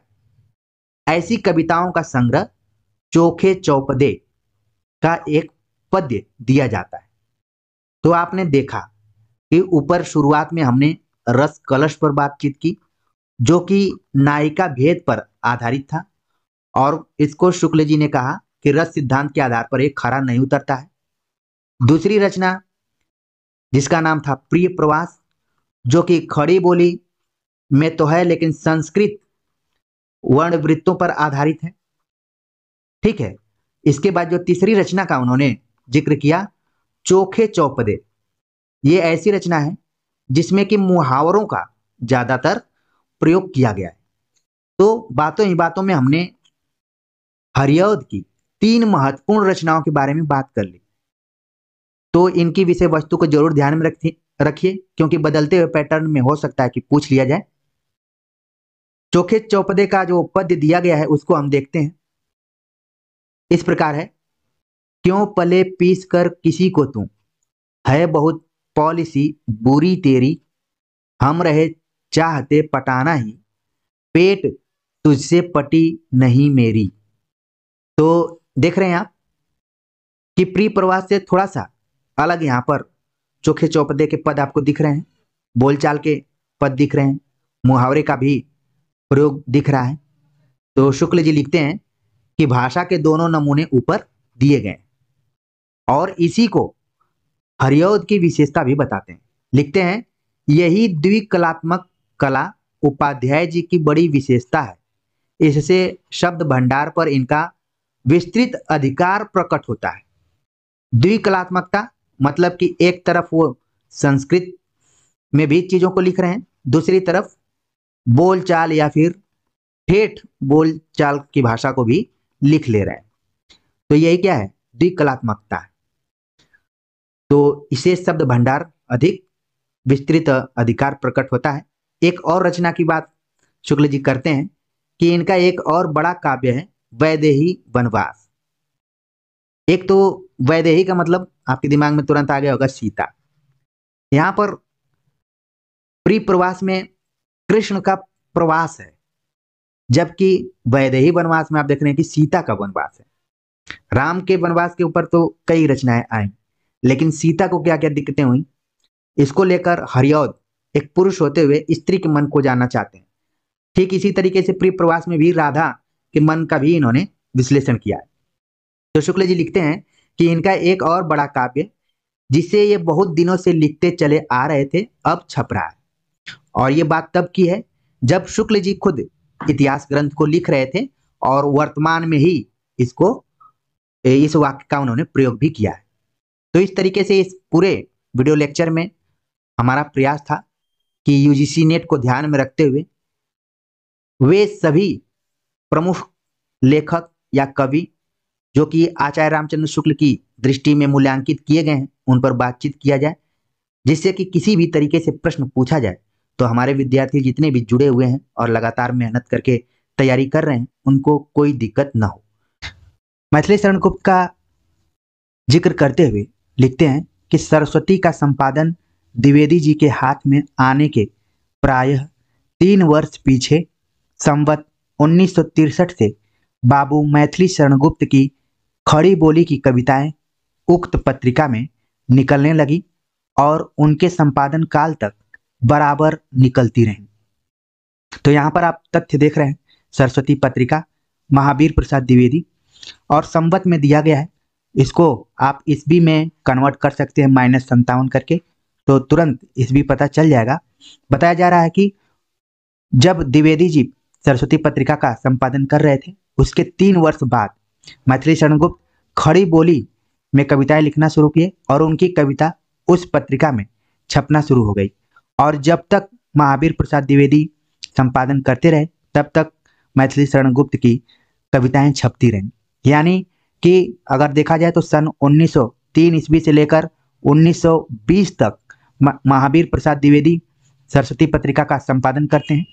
उसमें से यदि हम 1905 से लें और 1920 तक इसको देखें तो लगभग 15 वर्षों तक मैथिली शरण गुप्त की कविताएं सरस्वती पत्रिका में संपादित होती रहीं। तो इस तथ्य को आपको ध्यान में रखना है। आगे लिखते हैं कि संवत 1966 में उनका रंग में भंग नामक एक छोटा सा प्रबंध काव्य प्रकाशित हुआ, जिसकी रचना चित्तौड़ और बूंदी के राजघरानों से संबंध रखने वाली राजपूती आन की एक कथा को लेकर हुई थी। तो रंग में भंग संवत यहाँ पर दिया गया है। हमने शुक्ल जी के इतिहास ग्रंथ से कोई छेड़छाड़ नहीं किया है, इसलिए आपको ईस्वी में कन्वर्ट करने के लिए तुरंत इसमें से 57 घटाना है। तो 1909 में रंग में भंग उनका एक छोटा सा प्रबंध काव्य प्रकाशित होता है, जिसकी विषय वस्तु चित्तौड़ और बूंदी के राजघरानों से संबंधित है। आगे शुक्ल जी लिखते हैं कि जब से रंग में भंग प्रकाशित हुआ तब से गुप्त जी का ध्यान प्रबंध काव्यों की ओर बराबर रहा और वे बीच बीच में छोटे या बड़े प्रबंध काव्य लिखते रहे। गुप्त जी की ओर पहले पहल हिंदी प्रेमियों का सबसे अधिक ध्यान खींचने वाली उनकी भारत भारती निकली, जिसका प्रकाशन सन 1912 ईस्वी में हुआ था। तो इस कथन को आपको खासतौर से ध्यान में रखना है कि किसका कथन है कि गुप्त जी की ओर पहले पहल हिंदी प्रेमियों का सबसे अधिक ध्यान खींचने वाली उनकी भारत भारती निकली। इसमें यानी भारत भारती में मुसद्दस हाली के ढंग पर भारतीयों की या हिंदुओं की भूत और वर्तमान दशाओं की विषमता दिखाई गई है। भविष्य निरूपण का प्रयत्न नहीं है। यहाँ पर ध्यान में रखने वाली जो चीज है कि जिस मैथिली शरण गुप्त को हम जानते हैं वो भारत भारती की वजह से जानते हैं, जिसका प्रकाशन मैंने बताया सन 1912 में। इसमें मुसद्दस हाली के काव्य शैली को अपनाया गया है, जिसमें भारतीयों की या हिंदुओं की भूत और वर्तमान दशाओं की विषमता दिखाई गई है। भविष्य निरूपण का प्रयत्न नहीं है, ये हमें ध्यान में रखना है। मान लीजिए प्रश्न पूछ लिया जाता है कि भारत भारती में मैथिली शरण गुप्त ने कब कब की विषय वस्तु को दिखाने का प्रयास किया है, भूत, वर्तमान, भविष्य, उपयुक्त सभी। तो ध्यान में रखना है कि भविष्य का निरूपण उन्होंने नहीं किया है। यही मैं आप सभी का ध्यान ले जाना चाह रहा था, बाकी चीजें धीरे धीरे दिमाग में बैठ रही होंगी। आगे शुक्ल जी लिखते हैं, यद्यपि काव्य की विशिष्ट पदावली, रसात्मक चित्रण, वाक वैचित्र्य इत्यादि का विधान इसमें न था, पर बीच में मार्मिक तथ्यों का समावेश बहुत साफ और सीधी सादी भाषा में होने से यह पुस्तक स्वदेश की ममता से पूर्ण नवयुवकों को बहुत प्रिय हुई। भारत भारती की यही खास विशेषता रही कि उसमें स्वदेश की ममता, जो कि उस समय के स्वाधीनता आंदोलन में शामिल होने वाले नवयुवकों को बहुत प्रिय लगी और अपनी तरफ आकर्षित की। हालांकि शुक्ल जी कह रहे हैं कि इसमें काव्य की विशिष्ट पदावली, रसात्मक चित्रण, वाक वैचित्र्य इत्यादि नहीं है, बस कारण यह है स्वदेश की ममता से पूर्ण यह पुस्तक रही है। प्रस्तुत विषय को काव्य का पूर्ण रूप न दे सकने पर भी इसने हिंदी कविता के लिए खड़ी बोली की उपयुक्तता अच्छी तरह सिद्ध कर दी। यानी जो भारत भारती है, भले काव्य का पूर्ण रूप न दे पाई, लेकिन हिंदी कविता के लिए खड़ी बोली के दृष्टिकोण से बहुत ही महत्वपूर्ण रचना सिद्ध हुई। इसी ढंग पर बहुत दिनों पीछे इन्होंने हिंदू लिखा। भारत भारती के बाद इन्होंने हिंदू नाम से एक कविता लिखी। इसको ध्यान में रखिए, मान लीजिए सवाल पूछ लिया जाता है तो तुरंत आपके दिमाग में आना चाहिए मैथिली शरण गुप्त। केशों की कथा, स्वर्ग सहोदर इत्यादि बहुत सी फुटकल रचनाएं इनकी सरस्वती में निकली हैं, जो मंगल घट में संग्रहित हैं। अब यहाँ पर ध्यान में आपको रखना है कविताओं को भी, और एक संग्रह का नाम बताया जा रहा है जिसका नाम है मंगल घट। तो अपने दिमाग में बैठा लीजिए कि मंगल घट मैथिली शरण गुप्त का काव्य संग्रह है, जिसमें कुछ फुटकल रचनाएं शामिल हैं, केशों की कथा, स्वर्ग सहोदर इत्यादि। आगे शुक्ल जी लिखते हैं कि प्रबंध काव्यों की परंपरा इन्होंने बराबर जारी रखी। अब तक ये 9-10 छोटे बड़े प्रबंध काव्य लिख चुके हैं, जिनके नाम हैं रंग में भंग, जयद्रथ वध, विकट भट्ट, पलासी का युद्ध, गुरुकुल, किसान, पंचवटी, सिद्धराज, साकेत, यशोधरा। ये 10 यहाँ पर हमने गिनती किए प्रबंध काव्यों की। तो इन प्रबंध काव्यों को बिल्कुल ध्यान में रखिए। पहले तो इनको समझ जाए कि ये सभी क्या हैं, प्रबंध काव्य हैं। कई बार सवाल पूछ लिया जाता है कि ये प्रबंध है या फिर खंड काव्य है। अब आपके दिमाग में ये बात आ रही होगी कि प्रबंध काव्य क्या है या खंड काव्य क्या है। तो इस पर हमने विस्तार से एक वीडियो में बताया हुआ है, आप प्ले लिस्ट में जाकर देख सकते हैं। फिलहाल यहाँ पर आपको ध्यान में ये रखने की जरूरत है कि शुक्ल जी ने मैथिली शरण गुप्त के 9-10 छोटे बड़े प्रबंध काव्यों का उल्लेख किया है, जिनके नामों को हमने बता दिया। और अब ध्यान में रखने वाली बात यह है कि अंतिम 2 बड़े काव्य हैं, यानी कि छोटे काव्यों की संख्या लगभग 7 है और बड़े काव्य साकेत और यशोधरा है। अंतिम 2 बड़े काव्य साकेत और यशोधरा है, और जितने भी काव्य हैं वो सब छोटे हैं। विकट भट्ट में जोधपुर में एक राजपूत सरदार की 3 पीढ़ियों तक चलने वाली बात की टेक की अद्भुत पराक्रम कथा है। यानी विकट भट्ट को आपको ध्यान में रखना है कि इसमें 3 पीढ़ियों का जिक्र किया गया है, जो कि जोधपुर में एक राजपूत सरदार के परिवार से जुड़ी हुई कहानी है, कथा है। गुरुकुल में सिख गुरुओं के महत्व का वर्णन किया गया है। छोटे काव्यों में जयद्रथ वध और पंचवटी का स्मरण अधिकतर लोगों को है। गुप्त जी के छोटे काव्यों की प्रसंग योजना भी प्रभावशालिनी है और भाषा भी बहुत साफ सुथरी है। तो विषय वस्तु इन कविताओं का जरूर अपने ध्यान में रखिए, और जो भी तथ्य नया लगे उसको नोट करते जाइए। आगे लिखते हैं कि वैतालिक की रचना उस समय हुई जब गुप्त जी की प्रवृत्ति खड़ी बोली में गीत काव्य प्रस्तुत करने की ओर भी हो गई। यानी कि शुरू में खड़ी बोली में कविताएं लिख रहे थे, लेकिन फिर गीत काव्य भी लिखने का प्रयास किया, जिसका उदाहरण है वैतालिक। यद्यपि गुप्त जी जगत और जीवन के व्यक्त क्षेत्र में ही महत्व और सौंदर्य का दर्शन करने वाले तथा अपने राम को लोक के बीच अधिष्ठित देखने वाले कवि हैं, पर तृतीय उत्थान में छायावाद के नाम से रहस्यात्मक कविताओं का कलरव सुन इन्होंने भी कुछ गीत रहस्यवादियों के स्वर में गाए जो झंकार में संग्रहित है। तो यहाँ पर इस तथ्य को ध्यान में रखना है कि गुप्त जी कई रचनाएं लिखे जो कि राम के जीवन पर आधारित है। खासतौर से साकेत की बात की जाए तो उर्मिला, यानी कि वो भी एक तरीके से राम के परिवार से ही जुड़ा हुआ है। लेकिन दूसरी तरफ गुप्त जी के ऊपर छायावाद का भी हल्का फुल्का प्रभाव दिखाई पड़ता है, जिसके वजह से वे भी रहस्यात्मक कविताओं को लिखने का एक प्रयोग करते हैं और उस काव्य संग्रह का नाम है झंकार। तो आपको बस इतना ध्यान में रखना है कि झंकार किसकी रचना है और इसमें किस तरीके की कविताएं शामिल की गई हैं जो कि रहस्यात्मक हैं। बस इतना ही ध्यान में रखना है। बाकी अगर सवाल पूछा जाए कि क्या गुप्त जी रहस्यात्मक कविताएं भी लिखी हैं, तो आपका जवाब होगा कि हाँ, उन्होंने लिखी हैं। और कौन सी कविता संग्रह है? झंकार।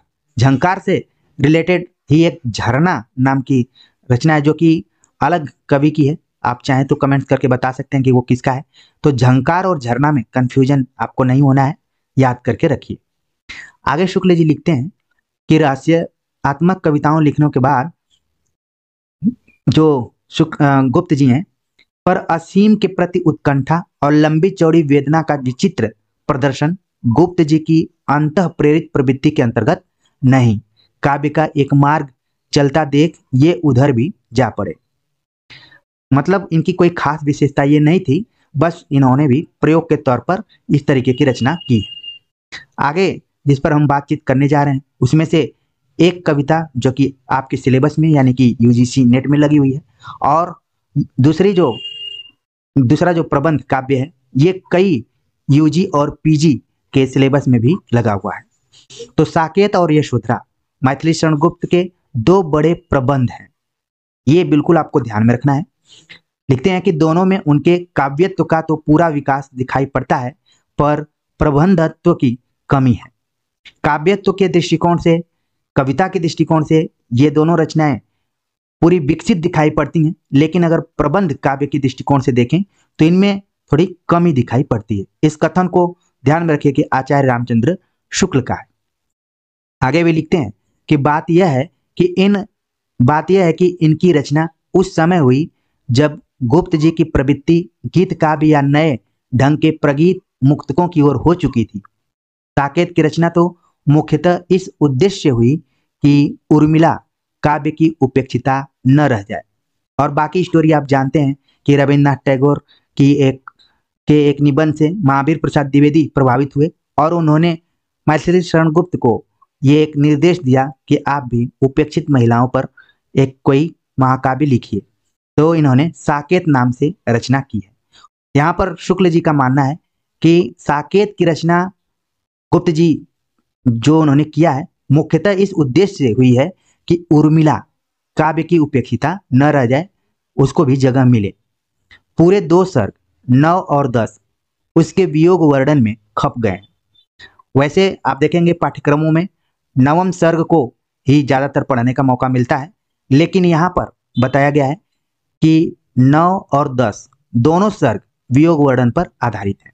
इस वियोग वर्णन के भीतर कवि ने पुरानी पद्धति के अलंकारिक चमत्कार पूर्ण पद्य तथा आजकल की नई रंगत की वेदना और लाक्षणिक वैचित्र वाले गीत दोनों रखे हैं। बार बार यहाँ पर आप देख रहे हैं कि आचार्य रामचंद्र शुक्ल मैथिली शरण गुप्त को दिखा रहे हैं कि वो कहीं न कहीं छायावाद से जरूर प्रभावित है, क्योंकि छायावाद में आप देखेंगे कि वेदना के लिए महादेवी वर्मा और छायावादी जितने भी कवि हैं वो लाक्षणिक शैली के लिए जाने जाते हैं। तो यहाँ पर भी दिखाई पड़ रहा है, क्योंकि साकेत की आप रचना देखेंगे तो सन 1931 में हुई थी, लेकिन इसको लिखने का काम 1914-15 से ही शुरू हो गया था और लगभग 15-16 साल लगे थे इसको लिखने में। तो यहाँ पर शुक्ल जी यही बताना चाह रहे हैं कि जो भी वियोग वर्णन किया गया है इसमें कवि ने पुरानी पद्धति के अलंकारिक चमत्कार पद्य को तो शामिल किया है, और आजकल की जो नई रंगत की वेदना और लाक्षणिक वैचित्र वाले गीत दोनों का इसमें समावेश किया गया है। आगे बहुत ही महत्वपूर्ण यहाँ पर तथ्य है कि काव्य का नाम साकेत रखा गया है, जिसका तात्पर्य यह है कि इसमें अयोध्या में होने वाली घटनाओं और परिस्थितियों का ही वर्णन प्रधान है। कई बार साकेत का अर्थ भी पूछ लिया जाता है और इसका अर्थ है अयोध्या। और साकेत शब्द जो है वो पाली भाषा का शब्द है। ये भी सवाल परीक्षाओं में पूछा जा चुका है, तो इस पॉइंट को ध्यान में रखिए। आगे लिखते हैं कि राम के अभिषेक की तैयारी से लेकर चित्रकूट में राम भरत मिलन तक की कथा 8 सर्गों तक चलती है। उसके उपरांत 2 सर्गों तक उर्मिला की वियोगावस्था की नाना अंतर्वृत्तियों का विस्तार है, जिसके बीच बीच में अत्यंत उच्च भावों की व्यंजना है। सूरदास की गोपियां वियोग में कहती हैं कि मधुबन तुम कत रहत हरे, विरह वियोग श्याम सुंदर के काहे न उकठ परे। तो यहाँ पर सूरदास का भी उल्लेख कर रहे हैं विरह वर्णन के संदर्भ में, और इसकी तुलना उर्मिला से करते हुए कहते हैं कि सूरदास की गोपियां जहां कहती हैं कि हे मधुबन तुम क्यों हरे भरे दिखाई पड़ रहे हो, अगर कृष्ण नहीं है तो तुमको भी सुख जाना चाहिए। विरह वियोग श्याम सुंदर के काहे न उकठ परे, तुम भी सूख कर उकठ जाना। जैसे आप देखे होंगे पेड़ पौधे जो कि सूख कर जड़ से ही नीचे गिर जाते हैं। तो यहाँ पर आप देखिए कवि की कल्पना क्या है, जो कि गोपियों के माध्यम से प्रस्तुत की गई है। लेकिन लिखते हैं कि पर उर्मिला कहती है रह चीर दिन तू हरी भरी, बढ़ सुख से बढ़ सृष्टि सुंदरी। यहाँ पर थोड़ा सा उर्मिला अलग ढंग से अपनी व्यथा को प्रस्तुत कर रही है। प्रेम के शुभ प्रभाव से उर्मिला के हृदय की उदारता का भी प्रसार हो गया है। वियोग की दशा में प्रिय लक्ष्मण के गौरव की भावना उसे संभाले हुए है। उन्माद की अवस्था में जब लक्ष्मण उसे सामने खड़े जान पड़ते हैं, तब वह भावना को गहरा आघात पहुंचता है और व्याकुल होकर कहने लगती है। क्या कहती है? प्रभु नहीं फिरे क्या तुम ही फिरे, हम गिरे अहो तो गिरे गिरे। दंडकारण्य से लेकर लंका तक की घटनाएं शत्रुघ्न के मुंह से मांडवी और भरत के सामने पूरी रसात्मकता के साथ वर्णन कराई गई हैं। रामायण के भिन्न भिन्न पात्रों के परंपरा से प्रतिष्ठित स्वरूपों को विकृत न करके उनके भीतर ही आधुनिक आंदोलनों की भावनाएं, जैसे किसानों और श्रमजीवियों के साथ सहानुभूति, युद्ध प्रथा की मीमांसा, राज व्यवस्था में प्रजा का अधिकार और सत्याग्रह, मनुष्यत्व कौशल के साथ झलकाई गई हैं। किसी पौराणिक या ऐतिहासिक पात्र के परंपरा से प्रतिष्ठित स्वरूप को मनमाने ढंग पर विकृत करना हम भारी अनाड़ीपन समझते हैं। तो ये देख रहे हैं आपकी एक लंबा कथन है जो कि रामायण के संदर्भ में बताते हुए कहते हैं कि भिन्न भिन्न पात्रों के परंपरा से प्रतिष्ठित स्वरूपों को विकृत न करके उनके भीतर ही आधुनिक आंदोलनों की भावनाएं, जैसे किसान श्रमजीवी के साथ युद्ध, राज व्यवस्था, सत्याग्रह, यानी कि उस समय का जो समय है, यानी कि स्वाधीनता आंदोलन का समय है, उसका भी प्रभाव कहीं न कहीं यहाँ पर जोड़ा हुआ है। लेकिन कहते हैं कि किसी पौराणिक या ऐतिहासिक पात्र के परंपरा से प्रतिष्ठित स्वरूप को मनमाने ढंग से विकृत करना हम भारी अनाड़ीपन समझते हैं। यहाँ पर थोड़ी सी आलोचना उन्होंने मैथिली शरण गुप्त की कर दी है। आगे की जो रचना है वो है यशोधरा। यशोधरा के बारे में लिखते हैं कि यशोधरा की रचना नाटकीय ढंग पर है। ये खास विशेषता है यशोधरा की। उसमें भगवान बुद्ध के चरित्र से संबंध रखने वाले पात्रों के उच्च और सुंदर भावों की व्यंजना का परस्पर कथोपकथन है, जिसमें कहीं कहीं गद्य भी है। भाव व्यंजना प्रायः गीतों में है। एक चीज आप पढ़े होंगे, यशोधरा चंपू काव्य के अंतर्गत भी आती है, ठीक है। तो चंपू काव्य के अंतर्गत इसको रखा जाता है, इसीलिए कहा गया है कि कहीं कहीं गद्य भी है और कहीं कहीं गीत भी है। जो रचना गद्य और पद्य में लिखी जाती है वही क्या होती है? चंपू होती है। ये भी क्या है? एक काव्य का रूप है। दृश्य काव्य, श्रव्य काव्य और चंपू काव्य 3 तरीके के काव्य रूप होते हैं, जिसको कि आप एक वीडियो लेक्चर में जाकर देख सकते हैं। तो यशोधरा नाटकीय ढंग पर है, महात्मा बुद्ध के चरित्र पर आधारित है और चंपू काव्य के तौर पर है। गद्य और गीत दोनों का इसमें क्या है? समावेश है। अगली रचना है जिसका नाम है द्वापर। द्वापर में यशोदा, राधा, नारद, कंस, कुब्जा, ये 5 पात्र का नाम दिया गया है, 5 पात्रों का। यानी यशोदा, राधा, नारद, कंस, कुब्जा इत्यादि कुछ विशिष्ट व्यक्तियों की मनोवृत्तियों का अलग अलग मार्मिक चित्रण है। नारद और कंस की मनोवृत्तियों के स्वरूप तो बहुत ही विशद और समन्वित रूप से सामने रखे गए हैं। तो द्वापर को जरूर ध्यान में रखिए कि इसमें अलग अलग पात्रों की मार्मिक स्थिति का, खासतौर से मनोवृत्ति का चित्रण किया गया है। आगे कुछ और रचनाएं गुप्त जी की, जिसमें अनघ, तिलोत्तमा, चंद्रहास नामक 3 और छोटे छोटे पद्य बद्ध रूपक भी लिखे गए हैं। तो इनको रूपक का यहाँ पर रूपक का दर्जा दिया गया है, अनघ, तिलोत्तमा, चंद्रहास इत्यादि का। अनघ में कवि ने लोक व्यवस्था के संबंध में उठी हुई आधुनिक भावनाओं और विचारों का अवस्थान प्राचीन काल के भीतर ले जाकर किया है। वर्तमान किसान आंदोलन का रंग प्रधान है। अनघ जो रचना है गुप्त जी की है, और उसमें लोक व्यवस्था को आधुनिक दृष्टिकोण से देखने का प्रयास किया गया है। अब आगे जो कथन है वो काफी इंपॉर्टेंट है। जो विद्यार्थी अभी तक धैर्य बनाकर पूरे लेक्चर्स को सुन रहे होंगे और अपने लिए सुन रहे होंगे, अब शुक्ल जी लिखते हैं गुप्त जी के बारे में कि गुप्त जी की प्रतिभा की सबसे बड़ी विशेषता है कालानुसरण की क्षमता, अर्थात उत्तरोत्तर बदलती हुई भावनाओं और काव्य प्रणालियों को ग्रहण करते चलने की शक्ति। यह कथन किसका है? तुरंत आपके दिमाग में आएगा कि आचार्य रामचंद्र शुक्ल का है।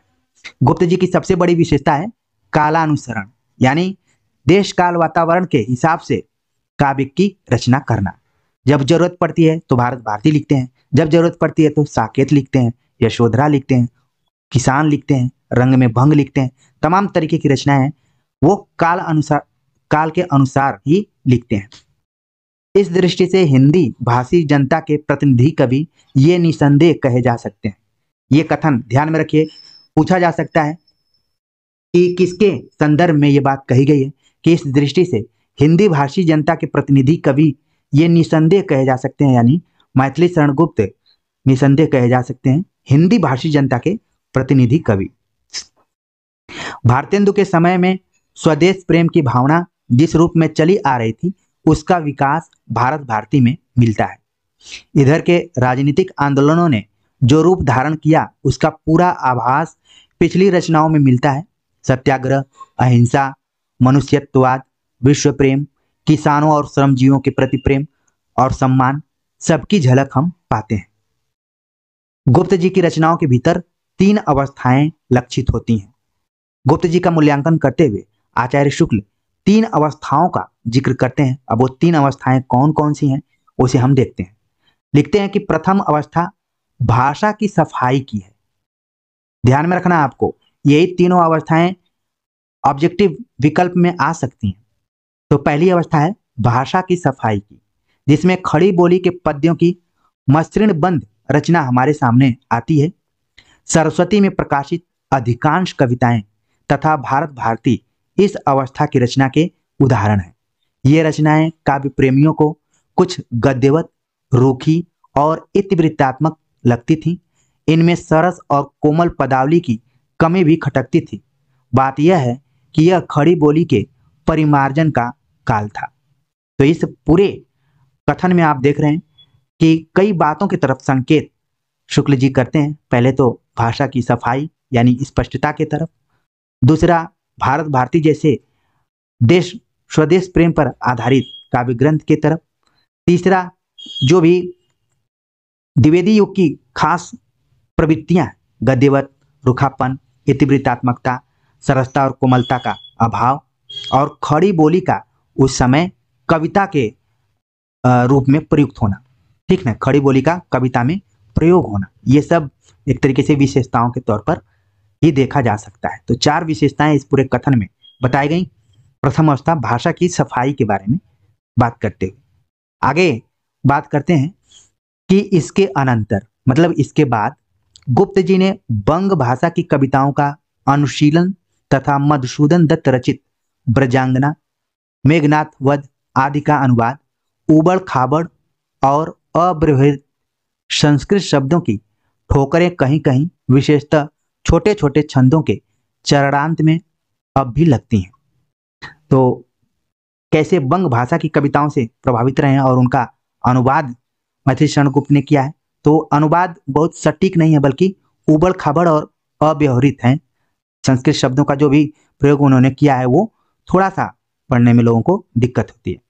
भारत भारती और वैतालिक के बीच की रचनाएं इस दूसरी अवस्था के उदाहरण में ली जा सकती हैं। तो भारत भारती और वैतालिक के बीच कौन कौन सी रचनाएं हैं जिनका कि जिक्र हम ऊपर कर चुके हैं। आगे लिखते हैं जो तीसरी अवस्था कही जा सकती है, लिखते हैं कि उसके उपरांत यानी दूसरी अवस्था के उपरांत बाद में छायावाद कही जाने वाली कविताओं का चलन होता है और गुप्त जी का कुछ झुकाव प्रगीत मुक्तकों यानी लिरिक्स और अभिव्यंजना के लाक्षणिक वैचित्र की ओर भी हो जाता है। इस झुकाव का आभास साकेत और यशोधरा में भी पाया जाता है। यह तीसरी अवस्था है, यानी कि जब भी साकेत और यशोधरा की बात की जाएगी तब उसकी विशेषता में प्रगीत मुक्तकों की और अभिव्यंजना के लाक्षणिक वैचित्र की भी बात की जाएगी और थोड़ा बहुत छायावाद का प्रभाव इन पर दिखता है। 1931 और 1932 क्रमतः दोनों रचनाएं हैं, जो कि छायावाद का समय भी है और यहाँ पर क्लियर भी आपको चल रहा है। आगे बात करते हैं।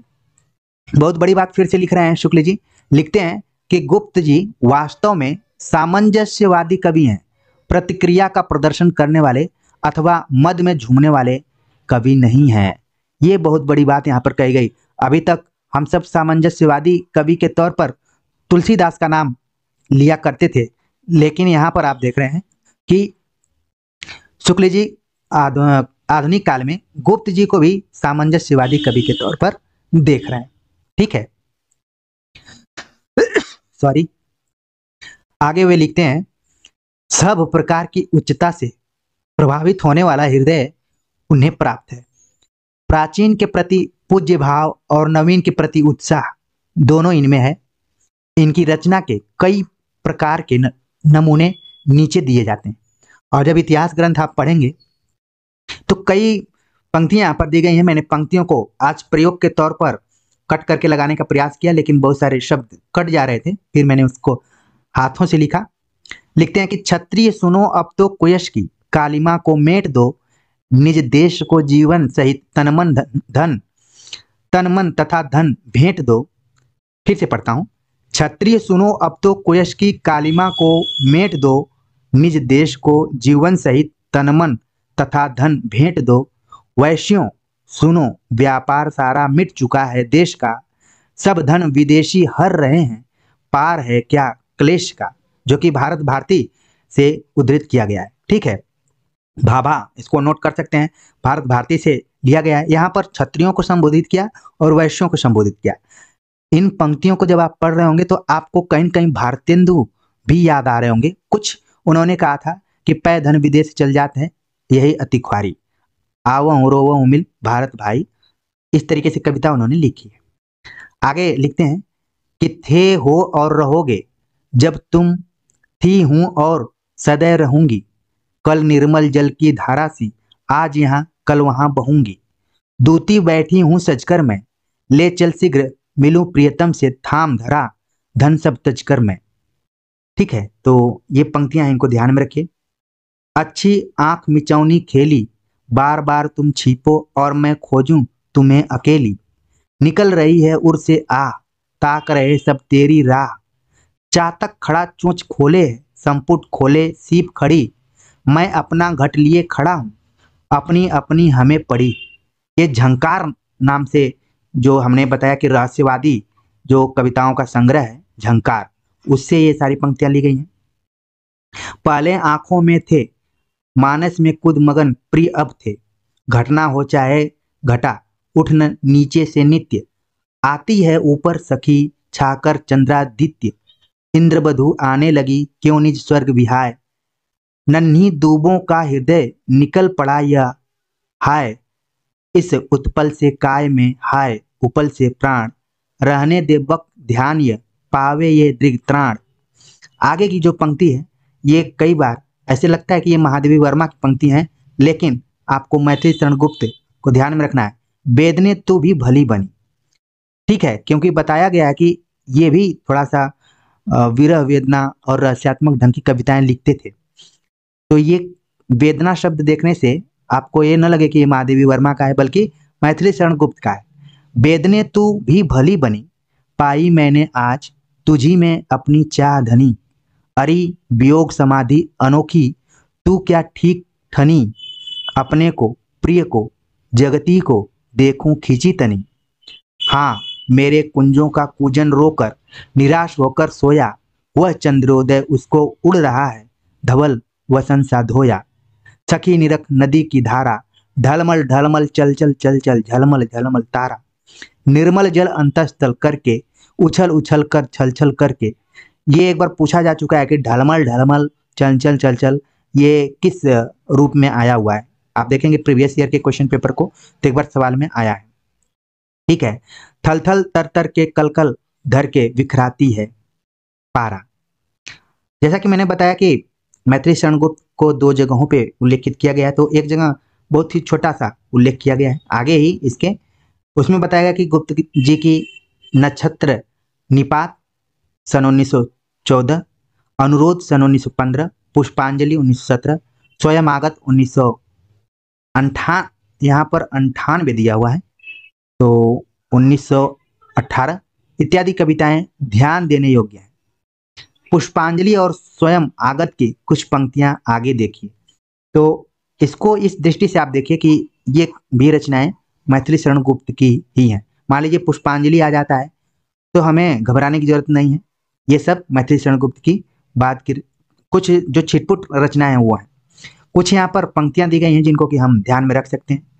मेरे आंगन का एक फूल सौभाग्य भाव से मिला हुआ, श्वासोच्छ्वास से हिला हुआ, संसार बिटप से खिला हुआ, झड़ा पड़ा अचानक झूल झूल, मेरे आंगन का एक फूल।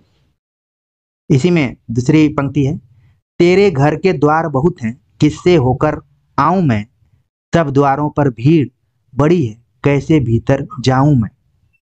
इसी प्रकार गुप्त जी की और भी बहुत सी गीतात्मक रचनाएं हैं।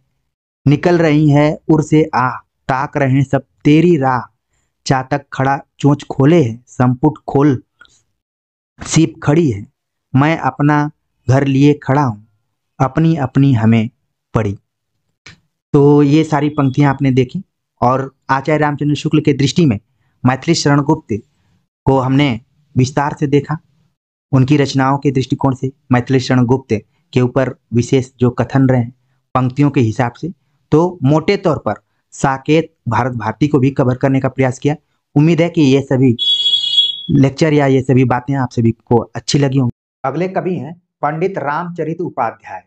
इनके बारे में आचार्य रामचंद्र शुक्ल लिखते हैं, स्वर्गीय पंडित रामचरित उपाध्याय का जन्म संवत 1929 में गाजीपुर में हुआ था, पर पिछले दिनों में वह आजमगढ़ के पास एक गांव में रहने लगे थे।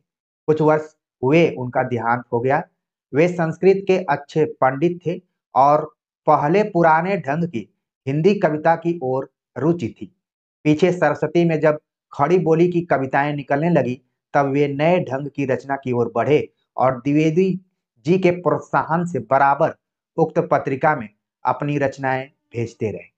तो आप देख रहे हैं कि महावीर प्रसाद द्विवेदी का प्रभाव अपने समकालीन कवियों के ऊपर कितना रहा है। उनमें से रामचरित उपाध्याय भी एक महत्वपूर्ण कवि हैं। रामचरित उपाध्याय का संबंध गाजीपुर से था, लेकिन बाद में आजमगढ़ भी कुछ दिनों तक रहे और वहीं पर उनका निधन हो गया। अगला जो कथन है यहाँ पर वो आपको ध्यान में रखना है। पूछा जा सकता है कि ये कथन किसके संदर्भ में है कि वे संस्कृत के अच्छे पंडित थे और पहले पुराने ढंग की हिंदी कविता की ओर रुचि थी। तो देखने में ऐसा लग रहा है कि ये जो कथन है वो महावीर प्रसाद द्विवेदी के संदर्भ में हो सकता है, लेकिन आपको ध्यान में रखना है कि रामचरित उपाध्याय के बारे में आचार्य रामचंद्र शुक्ल ने इस बात को कही हुई है। रामचरित उपाध्याय की कविताएं सरस्वती पत्रिका में लगातार छपती रही, और अगर उनकी कविताओं की बात करें तो उसमें राष्ट्र भारती, देवदूत, देवसभा, देवी द्रौपदी, भारत भक्ति, विचित्र विवाह इत्यादि अनेक कविताएं उन्होंने खड़ी बोली में लिखी हैं। अब हमें ध्यान में रखना है कि ये वो दौर है, स्वाधीनता आंदोलन का दौर है, जब कवि देश की आजादी को ध्यान में रखते हुए कविताएं लिख रहे थे। जहां आप देख रहे हैं कि रामचरित उपाध्याय ने राष्ट्र भारती नाम से कविता लिखी है, इसी के समानांतर मैथिली शरण गुप्त ने कविता लिखी भारत भारती। तो कई बार परीक्षाओं में पूछा जाता है कि राष्ट्र भारती किसकी कविता है, तो आप ध्यान में रखिए रामचरित उपाध्याय की है। इसके अतिरिक्त जिन भी कविताओं का नाम है आप जरूर अपने मन में रखिए, देवदूत, देवसभा, देवी द्रौपदी, भारत भक्ति नाम से एक कविता आप देख रहे हैं यहाँ पर रामचरित उपाध्याय जी की है, विचित्र विवाह। ये सभी कविताएं खड़ी बोली में लिखी गई थी। छोटी कविताएं अधिकतर विदग्ध भाषण के रूप में है। जितनी भी इनकी छोटी कविताएं रही उसमें ऐसा लगता है कि भाषण का पुट दिखाई पड़ रहा है। लेकिन आगे हम जिस तथ्य को देख रहे हैं वो तथ्य परीक्षाओं के दृष्टिकोण से बड़ा ही महत्वपूर्ण है, जिसके वजह से हम रामचरित उपाध्याय को जानते हैं। शुक्ल जी ने लिखा कि रामचरित चिंतामणि नामक एक बड़ा प्रबंध काव्य भी उन्होंने लिखा है, जिसके कई एक प्रसंग बहुत सुंदर जान पड़े हैं, जैसे अंगद रावण संवाद। भाषा उनकी साफ होती थी और वैदग्ध के साथ चलती थी। अंगद रावण संवाद की पंक्तियां देखिए। तो हम पंक्तियों को देखेंगे उसके पहले थोड़ा सा तथ्यों को ध्यान में रखते हैं कि जहां पर आप देखते हैं कि रामचरित उपाध्याय के नाम में जुड़ा हुआ है रामचरित और चिंतामणि। रामचंद्र शुक्ल ने भी चिंतामणि नाम से एक रचना लिखी हुई है। अगर दोनों को जोड़ दे हम तो रामचरित चिंतामणि नाम से एक प्रबंध काव्य यानी कि महाकाव्य के तौर पर रामचरित चिंतामणि है। और इसमें जो इसकी खास विशेषता है वो है अंगद रावण संवाद। वैसे आप लोगों ने अंगद रावण संवाद के संदर्भ में आचार्य केशवदास का नाम जरूर सुना होगा, या फिर आपके मन में आ गया होगा कि केशवदास की संवाद योजना काफी प्रसिद्ध रही है। और संवाद योजना की कठिनता को देखते हुए आचार्य रामचंद्र शुक्ल ने उनको हृदयहीन कवि कहा कि ठीक है, उन्होंने भले रामचंद्रिका लिखा है लेकिन जिस हिसाब से संवाद होना चाहिए वो नहीं है। लेकिन यहाँ पर आप देख रहे हैं कि रामचरित उपाध्याय के बारे में उन्होंने लिखा कि जो भी संवाद उन्होंने लिखा है बहुत सुंदर बन पड़े। यानी कि आचार्य रामचंद्र शुक्ल की आलोचना के प्रतिमान पर रामचरित उपाध्याय पूरे खरे उतर रहे और उनकी भाषा भी साफ होती थी, वैदग्ध के साथ चलती थी। अब संवाद का हम उदाहरण देख लेते हैं और इस उदाहरण को आप इसलिए और अच्छे से देखेंगे कि हो सकता है कि विकल्प में केशवदास का नाम रहे और इनका भी रहे, रामचरित उपाध्याय का भी रहे। तो हमारी वाणी से आप मेल जोल करते हुए परीक्षा हॉल में जरूर इस प्रश्न के सही जवाब तक पहुंचेंगे। मान लीजिए नीचे की पंक्तियां आ जाती हैं तो आप देखकर तुरंत केशवदास पर आंसर नहीं लगाएंगे, बल्कि आप सोचेंगे कि एक बार अनुराज हिंदी एकेडमी पर सर बता रहे थे कि यहाँ पर अलर्ट रहकर हमें उत्तर देना है, तो कहीं न कहीं ये रामचरित उपाध्याय की पंक्ति तो नहीं है। आप थोड़ा सा दिमाग लगाएंगे तो सही उत्तर तक पहुंच जाएंगे। अब पंक्तियां कैसे हैं? कुशल रहना यदि है तुम्हें धनुज तो फिर गर्व न कीजिए, शरण में गिरिए रघुनाथ के, निबल के बल केवल राम है। तो यहाँ पर बताया कि अगर आप अच्छे से रहना चाहते हैं तो फिर गर्व आपको नहीं करना है। आप किसी शरण में रहिए, बल्कि राम के शरण में रहिए। और राम के शरण में वही रहता है जिसका कोई नहीं रहता है। वो उसकी शक्ति के रूप में आते हैं, उसको बल प्रदान करते हैं। जो निर्बल हो चुका है, निराश हो चुका है, हताश हो चुका है, उसको एक तरीके से संवेदना प्रदान करते हैं राम। आगे है, सुन कपे यम इंद्र कुबेर की न हिलती रसना मम सामने, तदपि आज मुझे करना पड़ा मनुज सेवक से बकवाद भी। आप देख रहे हैं यहाँ पर रावण को है कि मेरे सामने यम इंद्र कुबेर कुछ नहीं कर पाते हैं, लेकिन तुम्हारे सामने मुझे इस तरीके के संवाद करना पड़ रहा है, बकवाद। यदि कवि कपे मम राक्षस राज का स्तवन है तो इससे न किया गया कुछ नहीं डर है, पर क्यों वृथा निलज मानव मान बढ़ा रहा। तो इस संवाद को जरूर देखिए, अंगद रावण संवाद है, काफी फेमस संवाद है। ये सभी रामचरित उपाध्याय की पंक्तियों के तौर पर आप अपने दिमाग में रखेंगे। आगे बात करते हैं आचार्य रामचंद्र शुक्ल अगले कवि के बारे में बात करें। उनका नाम है गिरिधर शर्मा नवरत्न। आपने नवरत्न का नाम सुना होगा, हिंदी नवरत्न। लेकिन उसी के समय में पंडित गिरिधर शर्मा नाम से एक व्यक्ति लिख रहे थे जिनका उपनाम था नवरत्न। इनके बारे में शुक्ल जी लिखते हैं, दूसरे संस्कृत के विद्वान जिनकी कविताएं सरस्वती में बराबर छपती रहीं, झालरा पाटन के पंडित गिरिधर शर्मा नवरत्न है। सरस्वती के अतिरिक्त हिंदी के और पत्रों तथा पत्रिकाओं में भी ये अपनी कविताएं भेजते रहे। राजपुताने से निकलने वाले विद्या भास्कर नामक एक पत्र का संपादन भी इन्होंने कुछ दिन किया था। तो पंडित गिरिधर शर्मा नवरत्न के बारे में जरूर ध्यान में रखिए कि इनकी कविताएं लगातार सरस्वती पत्रिका में छपती रहीं। इनका उपनाम नवरत्न है। सरस्वती पत्रिका के अतिरिक्त समकालीन कुछ पत्रिकाएं थी, उसमें भी ये अपनी कविताओं को भेजते रहे। और राजपुताने से निकलने वाली विद्या भास्कर नाम के एक पत्र का संपादन इन्होंने किया था। तो जरूर ध्यान में रखिए कि विद्या भास्कर नाम का पत्र किसने संपादित किया था, वो थे गिरिधर शर्मा नवरत्न। आगे लिखते हैं कि मालवा और राजपुताने में हिंदी साहित्य के प्रचार में इन्होंने बड़ा काम किया है। नवरत्न जी संस्कृत के भी अच्छे कवि हैं। गोल्ड स्मिथ के हर्मिट एकांतवासी योगी का इन्होंने संस्कृत श्लोकों में अनुवाद किया है। आपने श्रीधर पाठक को पढ़ा होगा, इसके पहले भी हमने चर्चा की थी यहाँ पर भी कि उनकी रचना एकांतवासी योगी रही है, लेकिन यहाँ पर आप देख रहे हैं कि गिरिधर शर्मा नवरत्न ने इसको संस्कृत के श्लोकों में अनुवाद किया है। तो ये खास काम रहा है गिरिधर शर्मा नवरत्न का। हिंदी में भी इनकी रचनाएं कम नहीं है। कुछ पुस्तकें लिखने के अतिरिक्त अनुवाद भी कई पुस्तकों का किया गया है। रविंद्र बाबू की गीतांजलि का हिंदी पद्यों में इनका अनुवाद बहुत पहले निकला था। माघ के शिशुपाल वध के 2 सर्गों का अनुवाद हिंदी माघ के नाम से उन्होंने संवत 1985 में किया था। तो यहाँ पर अगर आप बीए में संस्कृत पढ़े होंगे तो शिशुपाल वधम आपको कहीं कहीं से जरूर पढ़ने का मौका मिला होगा। इसमें जितने भी सर्ग हैं उसमें से 2 सर्गों का अनुवाद गिरिधर शर्मा ने हिंदी माघ नाम से किया हुआ है। यह सवाल पूछा जा सकता है कि हिंदी माघ नाम से शिशुपाल वधम का अनुवाद किसने किया है, तो गिरिधर शर्मा आपके दिमाग में आने चाहिए। शुक्ल जी लिखते हैं कि पहले ये ब्रज भाषा के कविता आदि रचते थे जिनमें कहीं कहीं खड़ी बोली का भी आभास रहता था। शुद्ध खड़ी बोली के भी कुछ कवित्व इनके मिलते हैं। सरस्वती में प्रकाशित इनकी कविताएं अधिकतर इतिवृत्तात्मक या गद्यवत हैं। अब आपके दिमाग में इतिवृत्तात्मक शब्द का अर्थ धीरे धीरे समझ में आने लगा होगा कि ऐसी कविता जिसमें पद्य का गुण कम गद्य का गुण कुछ ज्यादा हो उसको हम इतिवृत्तात्मक कहते हैं। और इसीलिए द्विवेदी युगीन कविताओं से रिलेटेड यह सवाल प्राय पूछा जाता है कि द्विवेदी युग की सबसे खास प्रवृत्ति कौन सी है, वो है इतिवृत्तात्मकता। अब यहाँ पर कुछ पंक्तियां दी गई हैं जिनको कि हमें ध्यान में रखना है, गिरिधर शर्मा द्वारा लिखी गई हैं।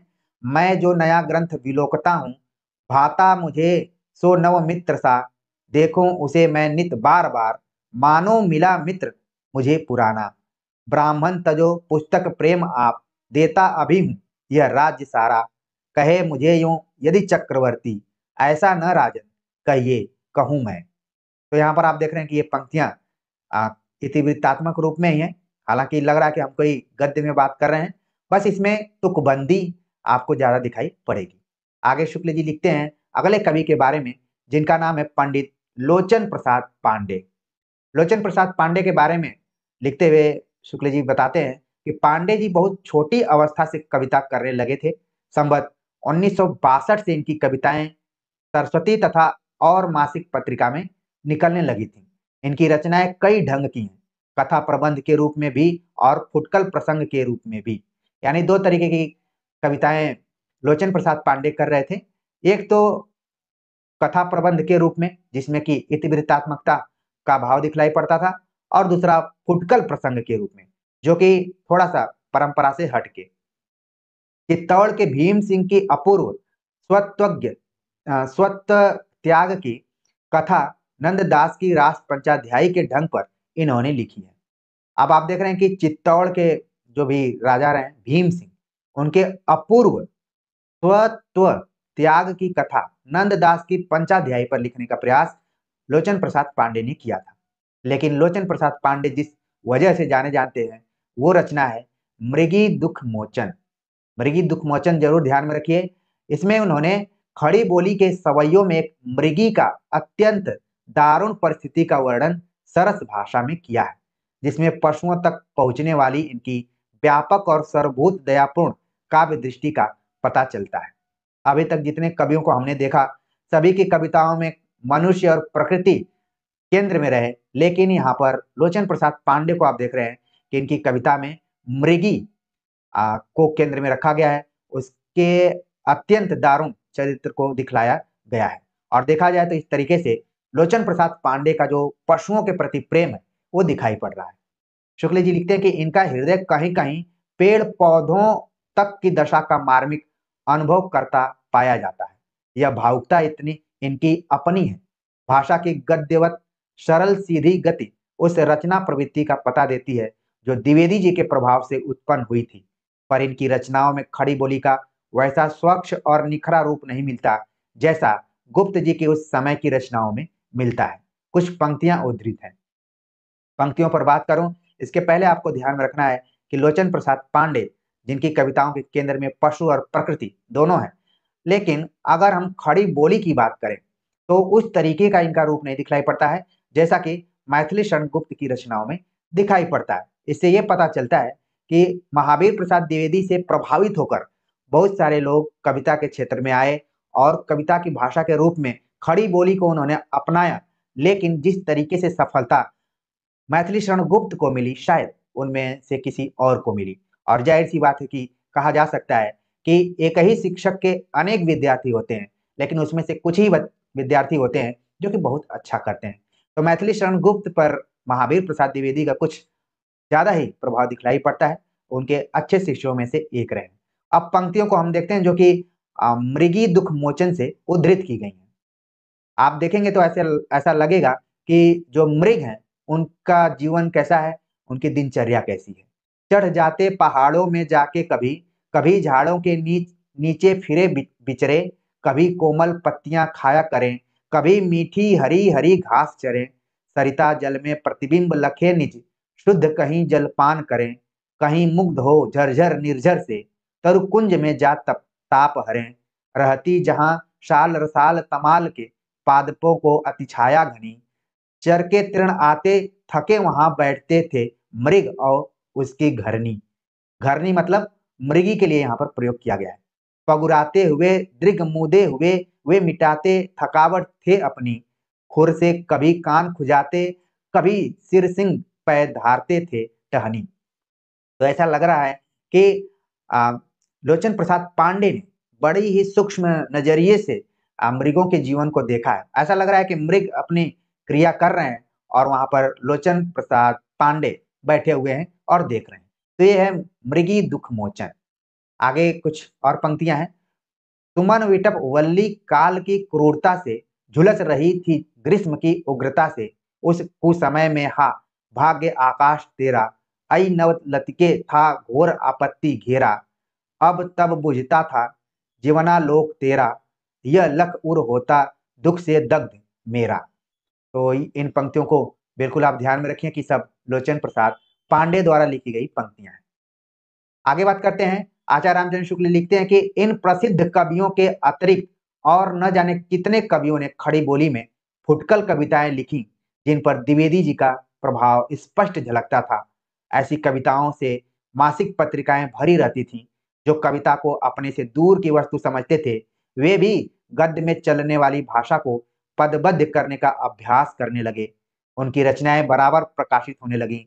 उनके संबंध में यह स्पष्ट समझ रखना चाहिए कि वे अधिकतर इतिवृत्तात्मक गद्य निबंध के रूप में होती थी।